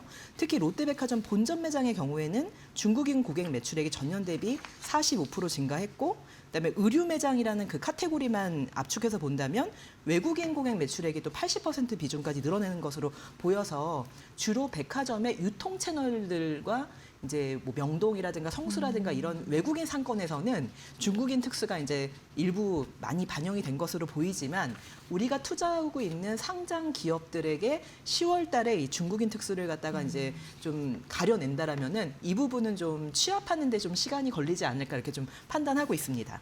사실 그거의 바로미터라고 할 수 있는 수치가 올리브영의 판매라고 볼 수 네. 있을 것 같은데 어쨌든 백화점이라는 거는 우리가 투자자들이 주목하고 있는 그 화장품 브랜드들의 기업이 입점된 경우가 좀 많이 있진 않잖아요. 네네네. 차라리 해외 브랜드들도 네. 더 많고 그러한 상황인데 그렇게 따져다면은 인디 브랜드들의 그러한 실적이나 이런 거에 이번 연휴가 그렇게 큰 영향을 미치지 않았다 이렇게 볼 수 있을까요? 그러니까 말씀드린 네. 것처럼 올리브영도 상장사가 아니기 때문에 네. 막 실시간으로 이런 효과들을 언론을 통해 공개하지 네. 않는다면 우리가 좀 알기는 어려운데 당연히 이제 제 생각에는 이제 네. 특수가 있었을 거라고 보는데 그게 우리에게 이제 뭐 기업 방문이라든가 네. 뭐 어닝 그 프리뷰를 통해서는 알려지는 건 아니기 때문에 그 부분은 좀 확인이 필요한 거고 어쨌든 이 외국인 특수를 어느 정도 공개한 기업들에게서 봤을 때에는 이 투수는 아주 간헐적으로는 좀 확인이 되고 있습니다.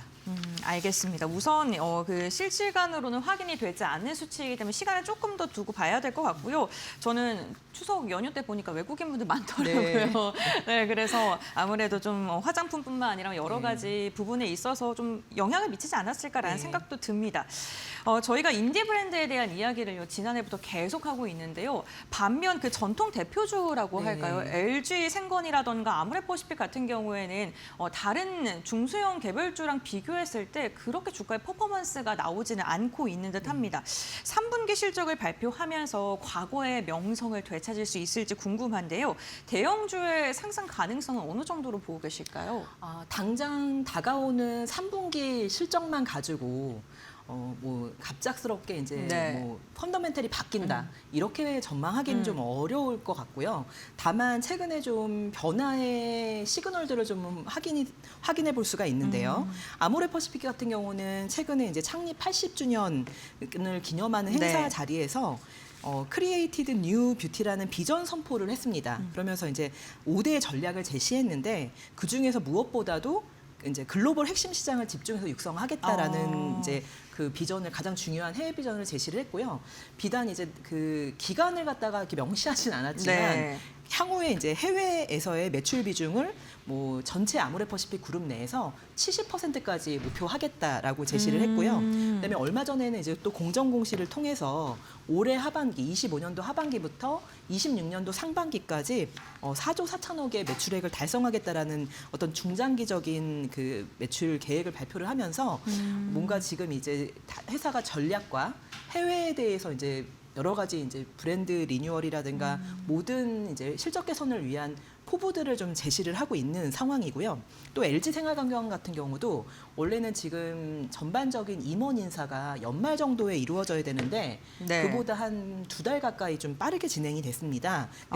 이제 그 어떤 발표보다도 좀 중요했던 부분인데 바로 CEO LG 생활건강의 이제 그 수장이 교체가 됐고요.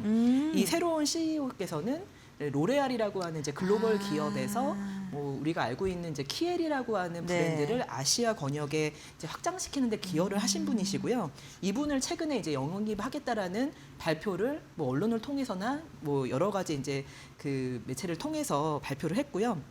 여기에 또 하나는 뭐냐면은 LG 전자가 가지고 있었던 LG 프라일이라고 하는 요즘에 또 이제 뷰티테크라고 하는 영역이 K 화장품의 굉장히 중요한 하나의 성장 모멘텀으로 자리를 잡고 있는데 이 부분을 전자에서 LG 생활건강으로 M&A를 해와서 계열사 내 M&A를 통해서 앞으로 뷰티 디바이스 시장 진출을 좀 본격화하겠다.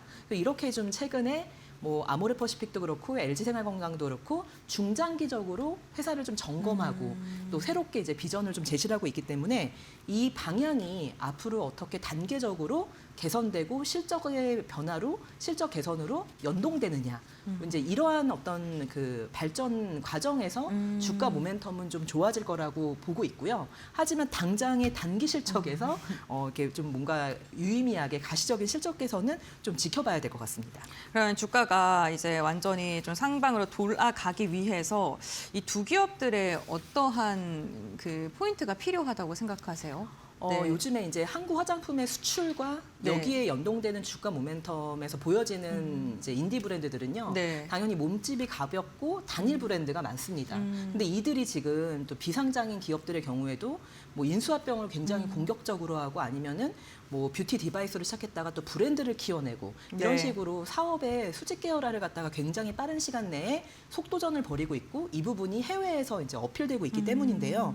오히려 이제 아모레퍼시픽이나 LG 생활건강 같은 경우는 기존에 있었던 브랜드들이 잘 아시겠지만 지난 10년 동안 너무 이제 중국 내수와 한국 면세점에서 좀 모멘텀을 이제 향유했던 그런 부분들이 있기 때문에 지금은 기존의 중국을 벗어나서 물론 중국도 리모델링하고 유지를 해야 되겠지만 중국이 아닌 선진 시장 내에서의 공략을 얼만큼 제시하고 그다음에 그 제시한 계획들을 이제 달성해 나가느냐 이런 부분들이 좀 시장과 소통되고 실적 개선으로도 연동이 돼야 되기 때문에요.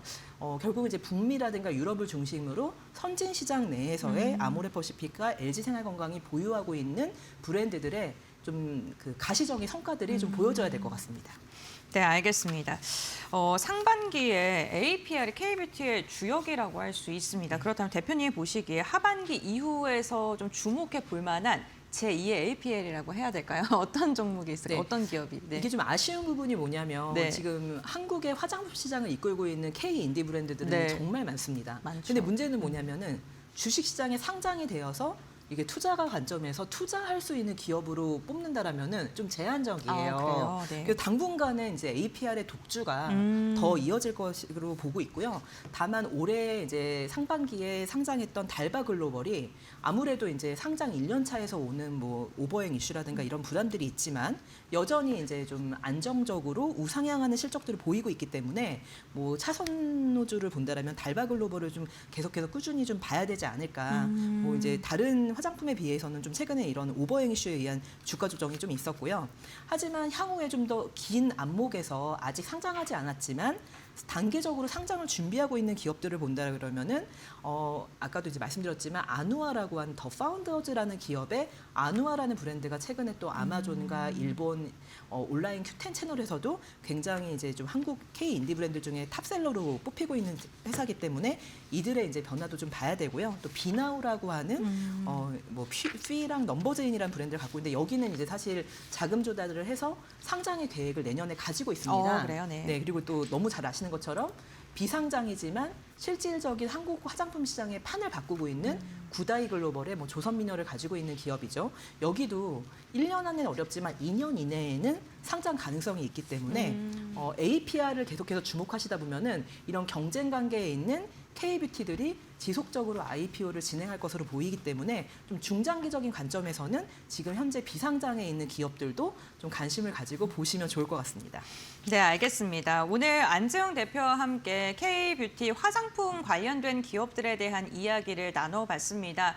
어쨌든 하반기까지는 APR의 독주가 조금 더 지속될 가능성이 크다라고 이야기를 해주시면서 구조적인 변화를 시도하고 있는 대형 화장품 관련된 기업들의 이야기까지 나눠봤고요. 투자 포인트 세우시는 데 참고해 보시면 좋을 것 같습니다. 대표님과의 말씀 여기까지 나누겠습니다. 고맙습니다. 네, 감사합니다.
미중 무역 갈등이 재점화되는 가운데 도널드 트럼프 미국 대통령이 중국을 향해 달래기 발언을 내놨다. 트럼프 대통령은 10일 트루스 소셜에 미국은 중국을 해치려는 게 아니라 돕고 싶다며 시진핑 주석은 잠시 어려움을 겪고 있을 뿐이라고 적었다. 불과 이틀 전 중국의 히토류 수출 통제에 맞서 중국산 제품에 100% 추가 관세를 예고한 직후였다. 전문가들은 이번 발언이 채찍 후 당근식 접근으로 실질적인 화해 제스처보다는 여론용 메시지에 가깝다고 본다. 트럼프 대통령이 대중 강경책을 유지하면서도 경제 불안 확산을 의식해 온건한 포장을 시도했다는 분석이다. JD 펜스 부통령 역시 결국 중국이 어떻게 나오느냐에 달렸다며 중국의 정책 전환을 압박했다.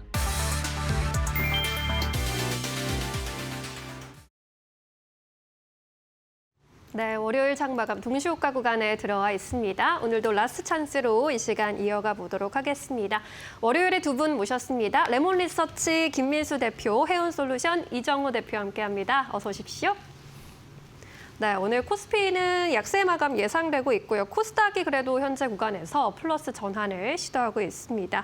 오늘 시장 월요일이었는데 김 대표님께서 어떻게 바라보셨을까요? 네, 일단 연휴 끝나고 나면은 항상 이렇게 변동성이 큰 것 같습니다. 오늘도 시장에서 추가 하락과 낙폭을 줄이는 관점 쪽에서 여러 가지 줄다리기가 좀 보여졌던 모습들인데 무엇보다 지난주에 마감했던 미국 시장은 낙폭이 컸기 때문에 이제 본격적인 이제 조정이 들어오는 거 아닐까라고 고민은 하지만 일단 또 오늘 아침 시작할 때 미중 모두 다 미국은 좀 달래는 멘트, 중국을 달래는 멘트가 나오기 시작했고 중국도 히스토리 관련된 쪽에서 뭐 무슨 민간 쪽에서 그렇게 수출을 안 한다는 얘기가 아니다라는 쪽에 대해서 얘기가 나오다 보니까 한층 완화된 톤을 통해서 국내 증시는 그래도 일단 낙폭을 좀 줄이는 데 포커스를 맞춘 하루가 아니었나 생각되고 있고요. 네. 그런 흐름이라고 하더라도 일단 아직까지 미국 쪽에서는 또 거쳐야 될 추가적인 관문들이 있겠죠. 변동성 커졌는데 또 셧다운에 대해서는 아직까지는 좀 진전된 상황이 나오지 않다 보니까 이에 따라서 주 중반 넘어가면 또다시 좀 걱정이 되는 흐름들이 나올 수는 있다는 것들 또 계속 또 확인은 해야 될 걸로 보여지고 있고요. 그런 관점 쪽에서 이번 주 여러 가지 또 일정들을 살펴보게 되면은 아무래도 내일 당장 이제 삼성전자 실적 발표가 나올 걸로 보여지고 있고요. 그 밖에 ASML이라든가 TSMC 실적 발표도 또 대기하고 있다 보니까 반도체 관련된 쪽에서 동향들에 대해서 좀 엿볼 수 있는 상황들이 나올 수밖에 없기 때문에 이 점에 대해서도 시장은 또 관심을 계속 가질 걸로 보여지고 있고요. 그 밖에 또 중국 물가 지표가 바로 화요일인가 나올 걸로 보여지고 있습니다. 그렇게 되면은 물가에 따른 반응들, 특히 정상적으로 중국도 경제 회복세가 들어갈 만한 물가의 안정세가 들어오는지 이것도 좀 체크를 할 걸로 보여지고 있고요. 그 밖에 또 미국의 베이지북은 예정대로 진행이 되는 것 같은데 추가적으로 원래 이번 주 같은 경우는 미국에서 물가 지표가 발표되면서 또 어떤 연준이 금리를 충분히 인하할 수 있을 만한 조건일지를 좀 확인해야 될 것 같은데 이 부분이 또 연기가 됐죠. 아무래도 셧다운에 대한 여파라고 맞을 것 같습니다. 따라서 지금 셧다운 때문에 아직까지 발표가 되지 못하고 있는 고용 지표라든가 물가 지표 이런 쪽에서 아직까지는 또 여러 가지 궁금한 상황들이 많기 때문에 이에 따라서 어떤 연준이 결정할 수 있을 만한 지표들이 나올지도 또 계속 확인해야 될 것 같은데요. 그런 쪽에서 연준 위원들 발언도 이번 주에 계속 있을 거고 또 파월 의장의 경제 관련된 코멘트들도 있기 때문에 이와 관련된 쪽에서 또 시장은 좀 더 챙겨볼 것이다라는 흐름들도 아무래도 이번 주에 확인해야 될 흐름들이 아닌가 생각이 들고 있습니다. 네, 미중 무역 갈등이 재점화된 가운데 우리가 좀 제한된 정보를 받고 있는 상황이기 때문에 또 이번 주에 나올 일정들 잘 체크해 보셔야 할 것 같습니다. 이 대표님께서는 오늘 월요일장 어떻게 분석하셨을까요? 네, 정말 냉탕과 온탕 사이에 였나라고 생각이 들고 있어요. 네. 금요일장 미국 증시를 보면 어떻게 본다면 정말 급락이 나오면서 우리나라 증시가 이제 블랙 먼데이로 돌입하는 거 아니야? 약간 이런 불안감이 있었던 부분이 있었지만 주말간 사이에 어떻게 보면 긍정적인 뉴스가 나왔습니다. 트럼프의 화해 메시지가 어느 정도 나와주면서 그 일요일장부터 이제 코인이나 이런 종목들이 올라가주면서 조금 한숨 정도 놓지 않았나라고 생각이 들고 있고 좀 특징적인 특징은 미국 선물 나스닥 지수가 급등을 하는 모세가 나와주면서 어떻게 본다면 우려보다는 약간의 긍정적인 시그널이 작용을 하면서 국내 증시도 장 초반에 비해서 더 강한 모세가 나와줬다라고 생각이 들고 있어요. 그래도 눈에 띄는 점이 뭐냐라고 본다면 환율이 계속적으로 올라가주는 모세가 나와주면서 외국인들의 매도세가 계속적으로 보여주고 있다라고 생각이 드는데 시장에서는 그래도 어느 정도 섹터별 수급이나 이런 부분을 본다라고 보면은 그래도 들어올 종목들에는 수급이 계속적으로 들어오고 있지 않나라고 생각하는 부분이 있고 전체적으로 시장이 불안감도 있지만 상승을 어떻게 보면 지금 끝나는 거냐라고 본다면 또 그건 아닌 것 같은 느낌이 뭐냐라고 본다면 실적이나 이런 부분이 계속적으로 살아 있다라고 생각이 들고 있습니다. 지금까지 증시를 올렸던 섹터들을 보자라고 보면 반도체 그리고 조선과 방산, 원전 이런 섹터들일 수가 있는데요. 그런 섹터들이 다 공통되는 점이 뭐냐라고 본다면 다 실적을 따라서 올라갔다라고 볼 수가 있고 내일장에 있을 삼성전자 잠정 실적에 따라서 반도체 관련 종목들의 어떤 면의 변동성이나 이런 부분이 계속적으로 나올 가능성이 있다라고 생각이 들고 있고 글로벌적인 악재보다는 지금은 어떻게 보면 삼성전자의 잠정 실적에 대한 기대감과 이런 부분이 더욱더 수급이 들어온다라고 생각이 들고 있어요. 만약에 잘 안 나온 경우에는 반도체 관련 종목들의 변동성이 어느 정도 나올 가능성은 있겠지만 그거를 조금 더 기회를 삼는다고 본다면 반도체 관련 종목이 지금은 대안이 되지 않을까라고 생각이 들고 있습니다.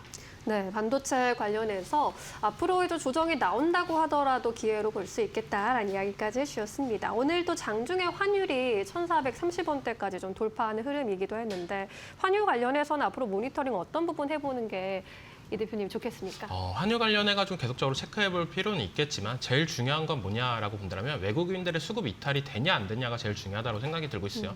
우리가 일전에 1,400원을 돌파할 때 외국인들의 수급이 어느 정도 받쳐줬던 모습도 나왔지만 오늘장에서는 외국인들의 이탈세가 어느 정도 강하게 나와주고 있지만 증시가 장 초반에 비해서는 그래도 어느 정도 반등하는 모세가 나왔다라고 생각이 들고 있습니다. 그렇다고 본다면 미국 증시가 지금 값이 싸기 때문에 외국인들이 미국 쪽으로 들어가는 거 아닌가 이런 생각을 할 수가 있겠지만 어느 정도 국내 증시 희망이나 이런 부분이 있을 가능성도 있다고 생각이 들고 있어요. 저는 원달러 환율도 제일 중요했지만 그거에 따라서 외국인 수급이 이탈을 하냐 안 하냐가 제일 중요하다고 볼 수가 있고 그 부분을 외국인들이 이제는 인식을 했으면 좋겠다라고 생각이 들고 있습니다. 우리가 과거에는 1,400원을 돌파하면 부정적인 시간이 많았지만 지금은 어떻게 보면 글로벌 재해적인 악재로 따라서 1,400원대가 돼도 외국인들의 수급이 어느 정도 유지를 했던 모습이 있기 때문에 그런 부분을 조금 더 체크를 해볼 필요는 있지 않나라고 말씀을 해드릴게요. 네, 환율의 지표에 좀 떨기보다는 외국인 수급을 좀 잘 확인해 보는 게 좋겠다라고 이야기도 해주셨고요.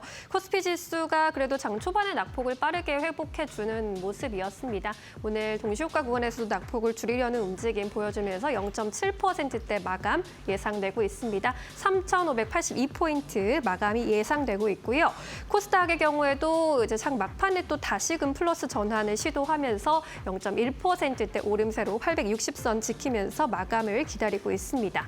오늘 유가증권 시장에서는 개인만이 순매수에 나서주는 모습 1조 원 이상의 순매수세 집계가 됐고요. 반면 외국인과 기관은 순매도로 대응을 했습니다. 코스닥에서 역시나 개인이 오늘 순매수 주체로 나서주는 모습 1,000억 원 이상의 순매수세 집계됐고요. 외국인이 900억 원 이상의 매도 우위 집계되고 있습니다. 우리 시장 마감합니다.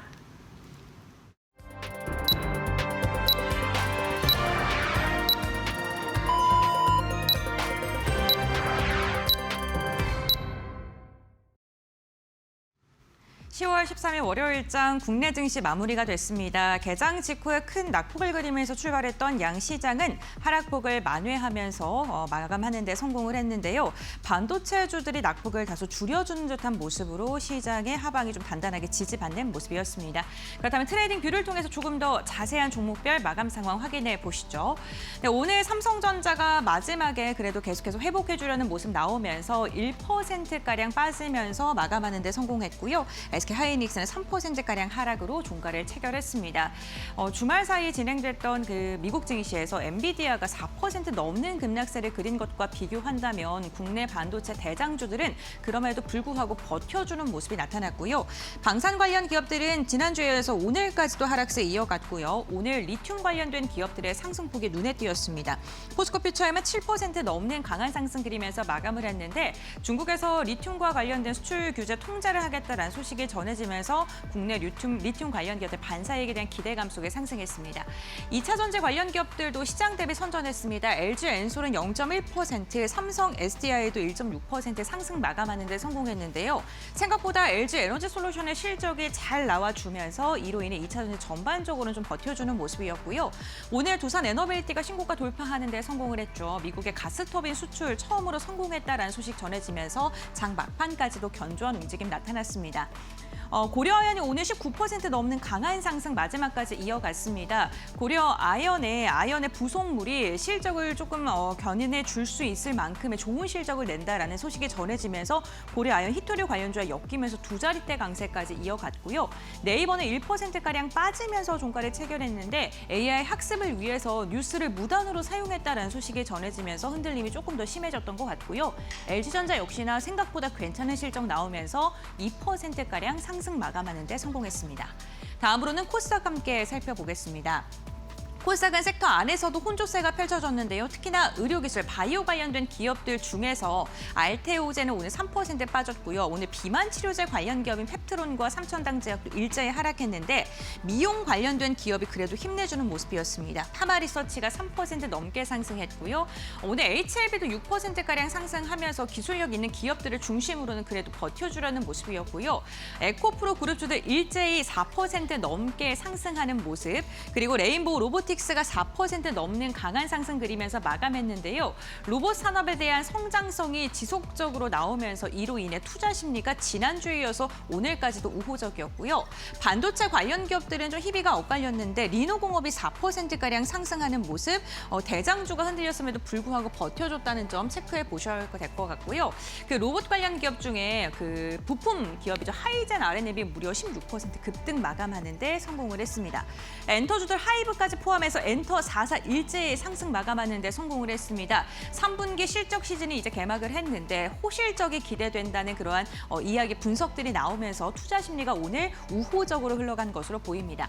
네, 이렇게 시장 전반적인 종목의 마감 상황 함께 확인해 봤고요. 그렇다면 지수는 어떻게 마감했는지 살펴보겠습니다. 신민영 앵커 전해주시죠.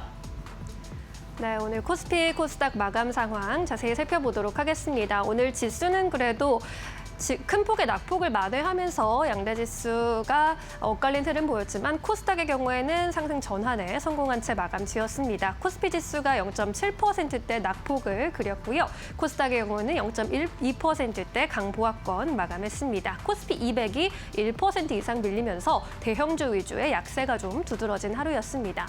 오늘 코스피 일중 흐름을 보시면요. 하락 출발하면서 오늘 장중의 저점을 장 초반에 그렸습니다. 3,522포인트까지 내려가는 모습이었지만 그래도 낙폭 크게 만회해내는 모습 보여줬고요. 3,584.55포인트에서 종가를 체결했습니다. 오늘 코스닥의 경우에는 장 초반에도 반짝 상승 전환하려는 모습이 포착되기도 했었고요. 861포인트까지 올라간 바 있습니다. 결국 860선 지키면서 강보합권 마감에 성공했습니다. 오늘 수급 상황도 살펴볼까요? 오늘 유가증권 시장에서 개인이 1조 1,000억 원 이상의 순매수세를 기록했고요. 반면에 외국인이 8천억 원 이상, 기관이 4천억 원 이상 덜어내면서 개인의 수급이 시장을 끌어줬습니다. 코스닥에서도 마찬가지 흐름이 포착되면서 개인이 1,000억 원 이상의 순매수로 대응했고요. 반면 외국인이 1,000억 원 이상 덜어내는 모습이었습니다. 이어서 수급 특징주들도 짚어보도록 하겠습니다. 오늘 외국인들은 어떤 선택을 했을까요? 먼저 LG전자로 외국인의 수급이 가장 많이 집중이 되는 모습이었고요. 신한지주 역시 외국인이 3거래일 연속 러브콜이 이어졌습니다. 현대차 그리고 삼성바이오로직스로 외국인의 수급이 나타났다라는 점도 특징적이었고요. 2차 전지 안에서 포스코 퓨처엠이 또 외국인의 선택을 받았습니다. 유럽 판매법인을 강화할 것이다라는 소식이 전해지기도 했습니다. 레인보우 로보틱스 그리고 에코프로비엠, 에코프로 모두 오늘 외국인의 선택을 받았고요. 이오테크닉스도 반도체 조안에서 외국인의 선택받으면서 주가 흐름 돋보였습니다. JYP 엔터 같은 엔터 종목들도 최근에 외국인과 기관의 수급이 집중되고 있습니다. 이 안에서 LG전자 조금 더 자세히 살펴보도록 하겠습니다. 오늘 장중에 실적이 발표됐는데 3분기 영업이익이 시장의 예상보다 잘 나왔습니다. 당초 시장에서 20%까지 감소세를 예상했었고 두 자릿수대 감소폭 예상했는데 6,800억 원대 영업이익 기록을 하면서 8%대 전년 동기 대비 감소세를 나타냈고요. 영업이익 감소를 한 자릿수로 방어했다라는 소식에 결국에는 2%대 강세로 마감 지었고요. 81,000원에서 마감가를 형성했습니다. 이어서 기관의 수급도 살펴보도록 하겠습니다. 오늘 기관 순매수 상위 종목에는 두산에너빌리티가 코스피 시장에서 1위를 차지했습니다. 오늘 미국향으로 가스터빈 수출을 처음으로 성공시켰다라는 소식의 시장의 주인공으로 떠올랐고요. 기관의 수급이 집중됐습니다. 삼성전자, 오늘 외국인은 삼성전자에 덜 집중하는 모습이었지만 기관의 수급이 집중됐고요. SK스퀘어가 SK하이닉스보다 오늘 더 많은 기관의 순매수세 받아갔습니다. 네이버와 그리고 포스코 퓨처엠 역시 기관의 선택을 받았습니다. 코스닥에서는 VM, 로보티즈, 리노공업 같은 종목들 꾸준히 기관의 수급 유입이 되고 있고요. YG엔터와 삼지엔터 같은 엔터 종목들 기관의 선택받으면서 오늘 주가 흐름도 굉장히 좋았습니다. YG엔터 주가도 함께 살펴보시죠. YG 엔터를 비롯해서 오늘 엔터주들 전반적으로 흐름 굉장히 좋았는데요. 정부에서 문화산업 관련 육성을 하겠다라는 또 발언이 나왔습니다. 이재명 대통령이 오늘 장중에 용산 대통령실에서 문화산업이 곧 국력이라면서 문화 관련 규제를 좀 완화해야 한다라는 취지의 이야기를 했고요. 증권가에서도 단기적으로 좀 조정이 있긴 했지만 중장기적으로 봤을 때 성장 동력 여전하다라는 분석 등을 내놓으면서 엔터주 전반에 훈풍이 불었습니다. YG 엔터의 경우에도 5.9%, 6% 가까운 탄력 보여주면서 장중 고점 부근에서 마감을 지었고요. 10만 5,500원 선에서 마감하는 데 성공했습니다. 네, 이렇게 해서 오늘의 주요 종목들 살펴봤고요. 이번에는 어떠한 또 이슈가 시장을 지배했는지 3가지 포인트 살펴보도록 하겠습니다. 고은별 앵커 나와주시죠. 네, 오늘 시장을 움직였던 포인트 하나하나씩 짚어보도록 하겠습니다. 먼저 첫 번째로는요, 우리 시장뿐만 아니라 글로벌 시장 전반적으로 흔들었던 가장 큰 이슈겠죠. 미국과 중국의 무역 갈등의 재점화가 나타났다는 건데요. 트럼프 대통령과 그리고 시진핑 중국 국가 주석이 주말 사이에 여러 가지 발언을 한 것으로 알려졌는데, 우선 중국에서는 히토류라던가 아니면 리튬, 인조 다이아몬드에 대한 수출을 규제를 강화하겠다라는 카드를 꺼내드렸고요. 트럼프 미국 대통령 측은 11월부터 관세를 100% 중국에 부과하겠다라고 이야기를 하면서 시장의 긴장감이 커졌습니다. 에이펙 정상회담을 앞두고 점점 더 신경전이 날카로워지는 가운데 시장의 분위기가 좋지 않다 보니까 두 나라의 정상들은 또 유화적인 제스처를 취했는데요. 그럼에도 불구하고 시장이 흔들렸다는 점 체크해 보셔야 될 것 같습니다. 두 번째는요, 이렇게 갈등의 점화에 지금 이야기가 나오자 환율의 강세가 나타났다는 겁니다. 원달러 환율이 장중에 1,430원을 돌파하면서 5개월 만에 최고치를 터치를 했습니다. 이렇게 환율이 고공행진을 하자 지금 당국에서는요, 1년 반 만에 구두 개입에 나선 것으로 확인됐는데요. 환율의 변동성을 면밀히 모니터링하고 있다라는 발언이 나오면서 환율이 조금은 진정 국면에 들어갔고요. 오늘 1,425원대에서 종가를 체결했습니다. 환율이 흔들리자 외국인과 기관의 쌍끌이 매도가 강력하게 나오면서 시장도 조금은 흔들렸는데, 오히려 증권가에서는 이렇게 시장이 흔들릴 때 비중 확대의 기회로 삼으면 좋겠다라는 긍정적인 코멘트가 조금은 더 많다는 점도 참고해 보셔야 될 것 같습니다. 마지막 세 번째입니다. 오늘 LG그룹의 실적이 발표가 됐습니다. 국내 실적 시즌에 막이 올랐는데요. LG전자의 3분기 실적 잘 나온 것으로 확인되고 있습니다.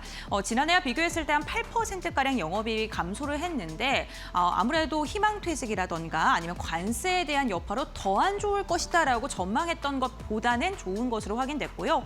LG 에너지솔루션 같은 경우 두 개 분기 연속 흑자에 들어섰고, ESS 부분이 실적을 견인한 것으로 알려지면서 ESS에 대한 산업 기대감이 커지고 있는 상황입니다. 이제 내일 삼성전자 실적 발표하고요. 이번 주에 TSMC도 실적을 발표하죠. 반도체를 주도하는 기업들의 실적 발표가 줄지어 예고되어 있는 만큼 이러한 실적 발표 꼼꼼하게 체크하시면서 시장의 변동성에 대응해 보셔야 될 것 같습니다. 네, 이렇게 포인트 3가지 함께 확인해 봤고요. 과연 내일은 우리 시장 어떻게 전략을 세워야 될까요? 내일장 전략 함께 알아보도록 하겠습니다. 네, 오늘 양대지수 다소 엇갈린 흐름을 보였지만 실적 서프라이즈가 나온 기업들 같은 경우에 또 시장에서 긍정적으로 반응해주는 모습이기도 했습니다. 이어서 내일 시장 전략 계속 세워보도록 할게요. 김 대표님께서는 내일 포인트 어떻게 잡고 계실까요? 예, 내일은 일단 또 실적 발표 관련된 쪽에서 대기를 해야 될 것 같습니다. 삼성전자 실적 발표 날이고요. 일단 오늘 같은 경우도 LG에너지솔루션 아침에 실적 발표한 거 보고 깜짝 놀랐습니다.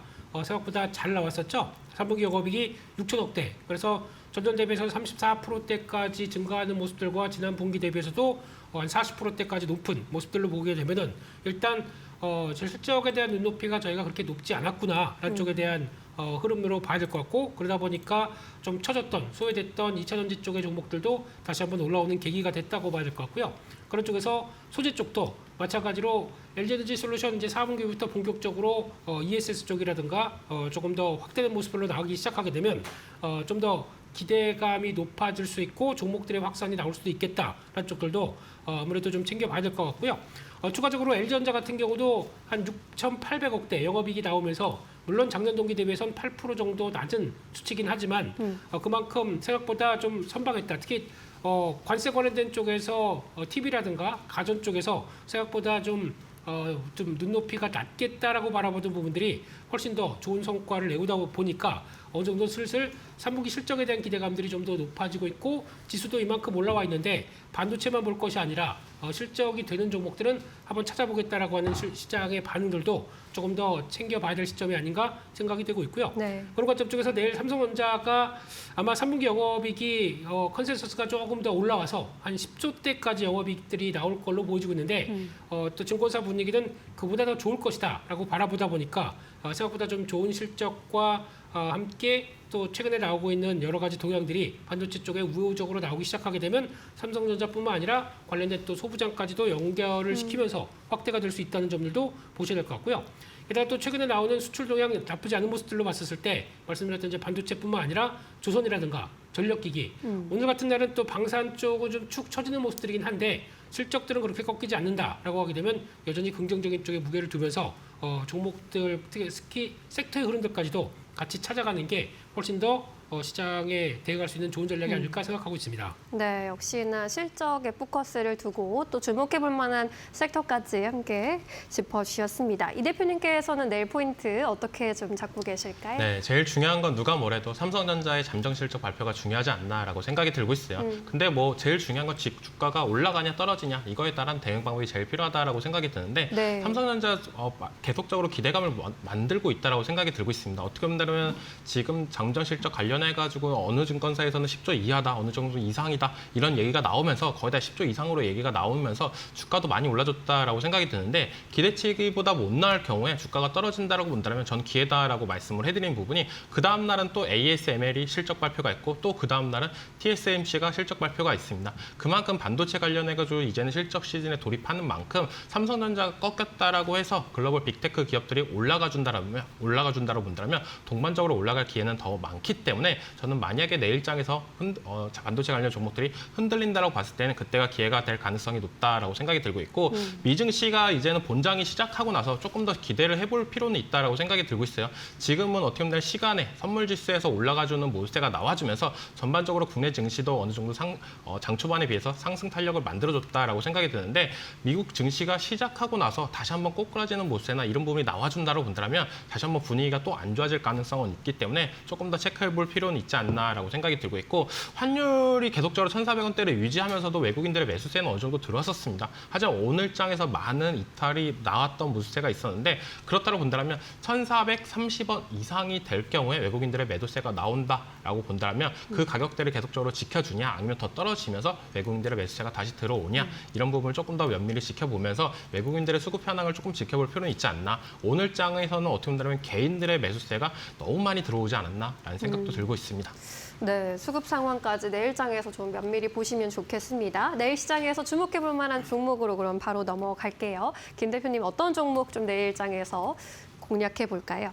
네, 일단 하반기 쪽에서 계속 실적 모멘텀 있는 종목들을 좀 찾아보는데 주가가 많이 소외됐다. 그러면 그런 관점 쪽에서 한 종목 SAMG 엔터에 대해서 말씀을 드려보고 싶고요. 네. 일단 이 회사는 이제 동종업계라고 하는 쪽에서 더 핑크퐁 컴퍼니죠.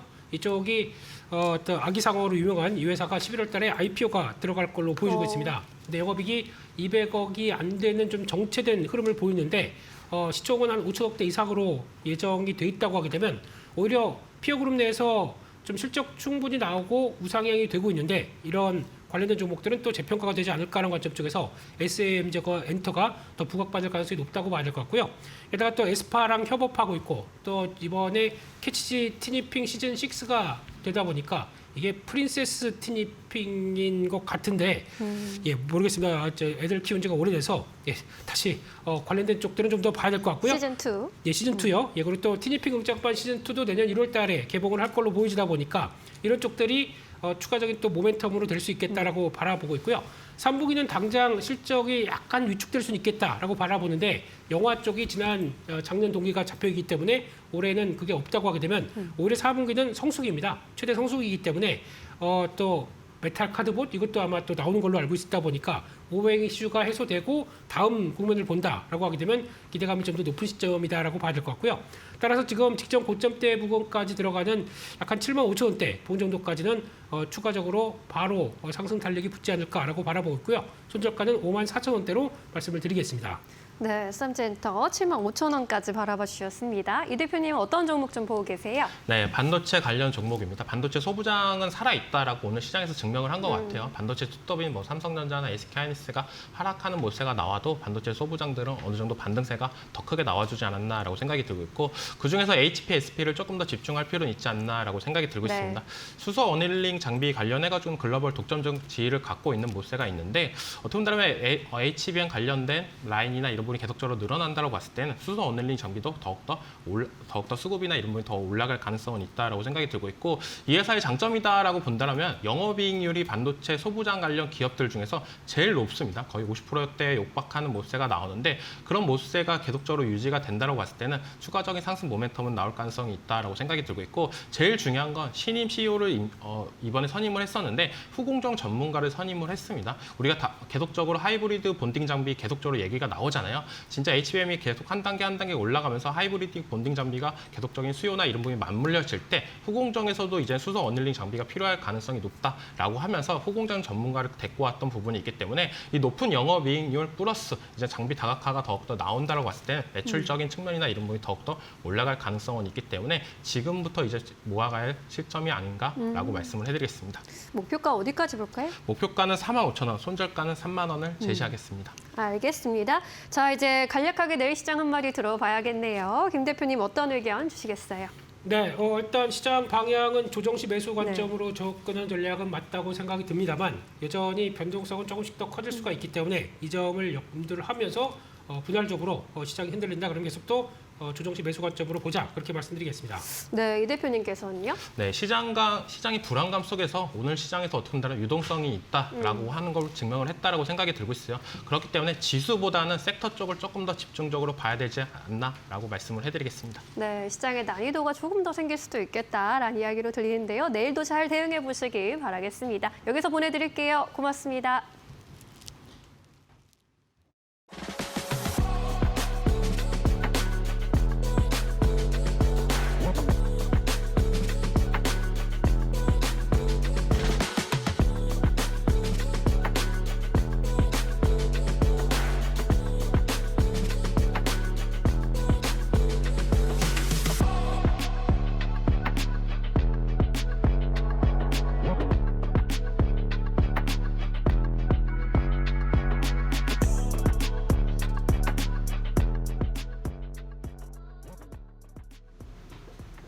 네, 저희가 준비한 소식은 여기까지입니다. 내일 오후 2시에 돌아오겠습니다. 시청해주신 여러분 고맙습니다. 오늘도 내일도 파이널 샷!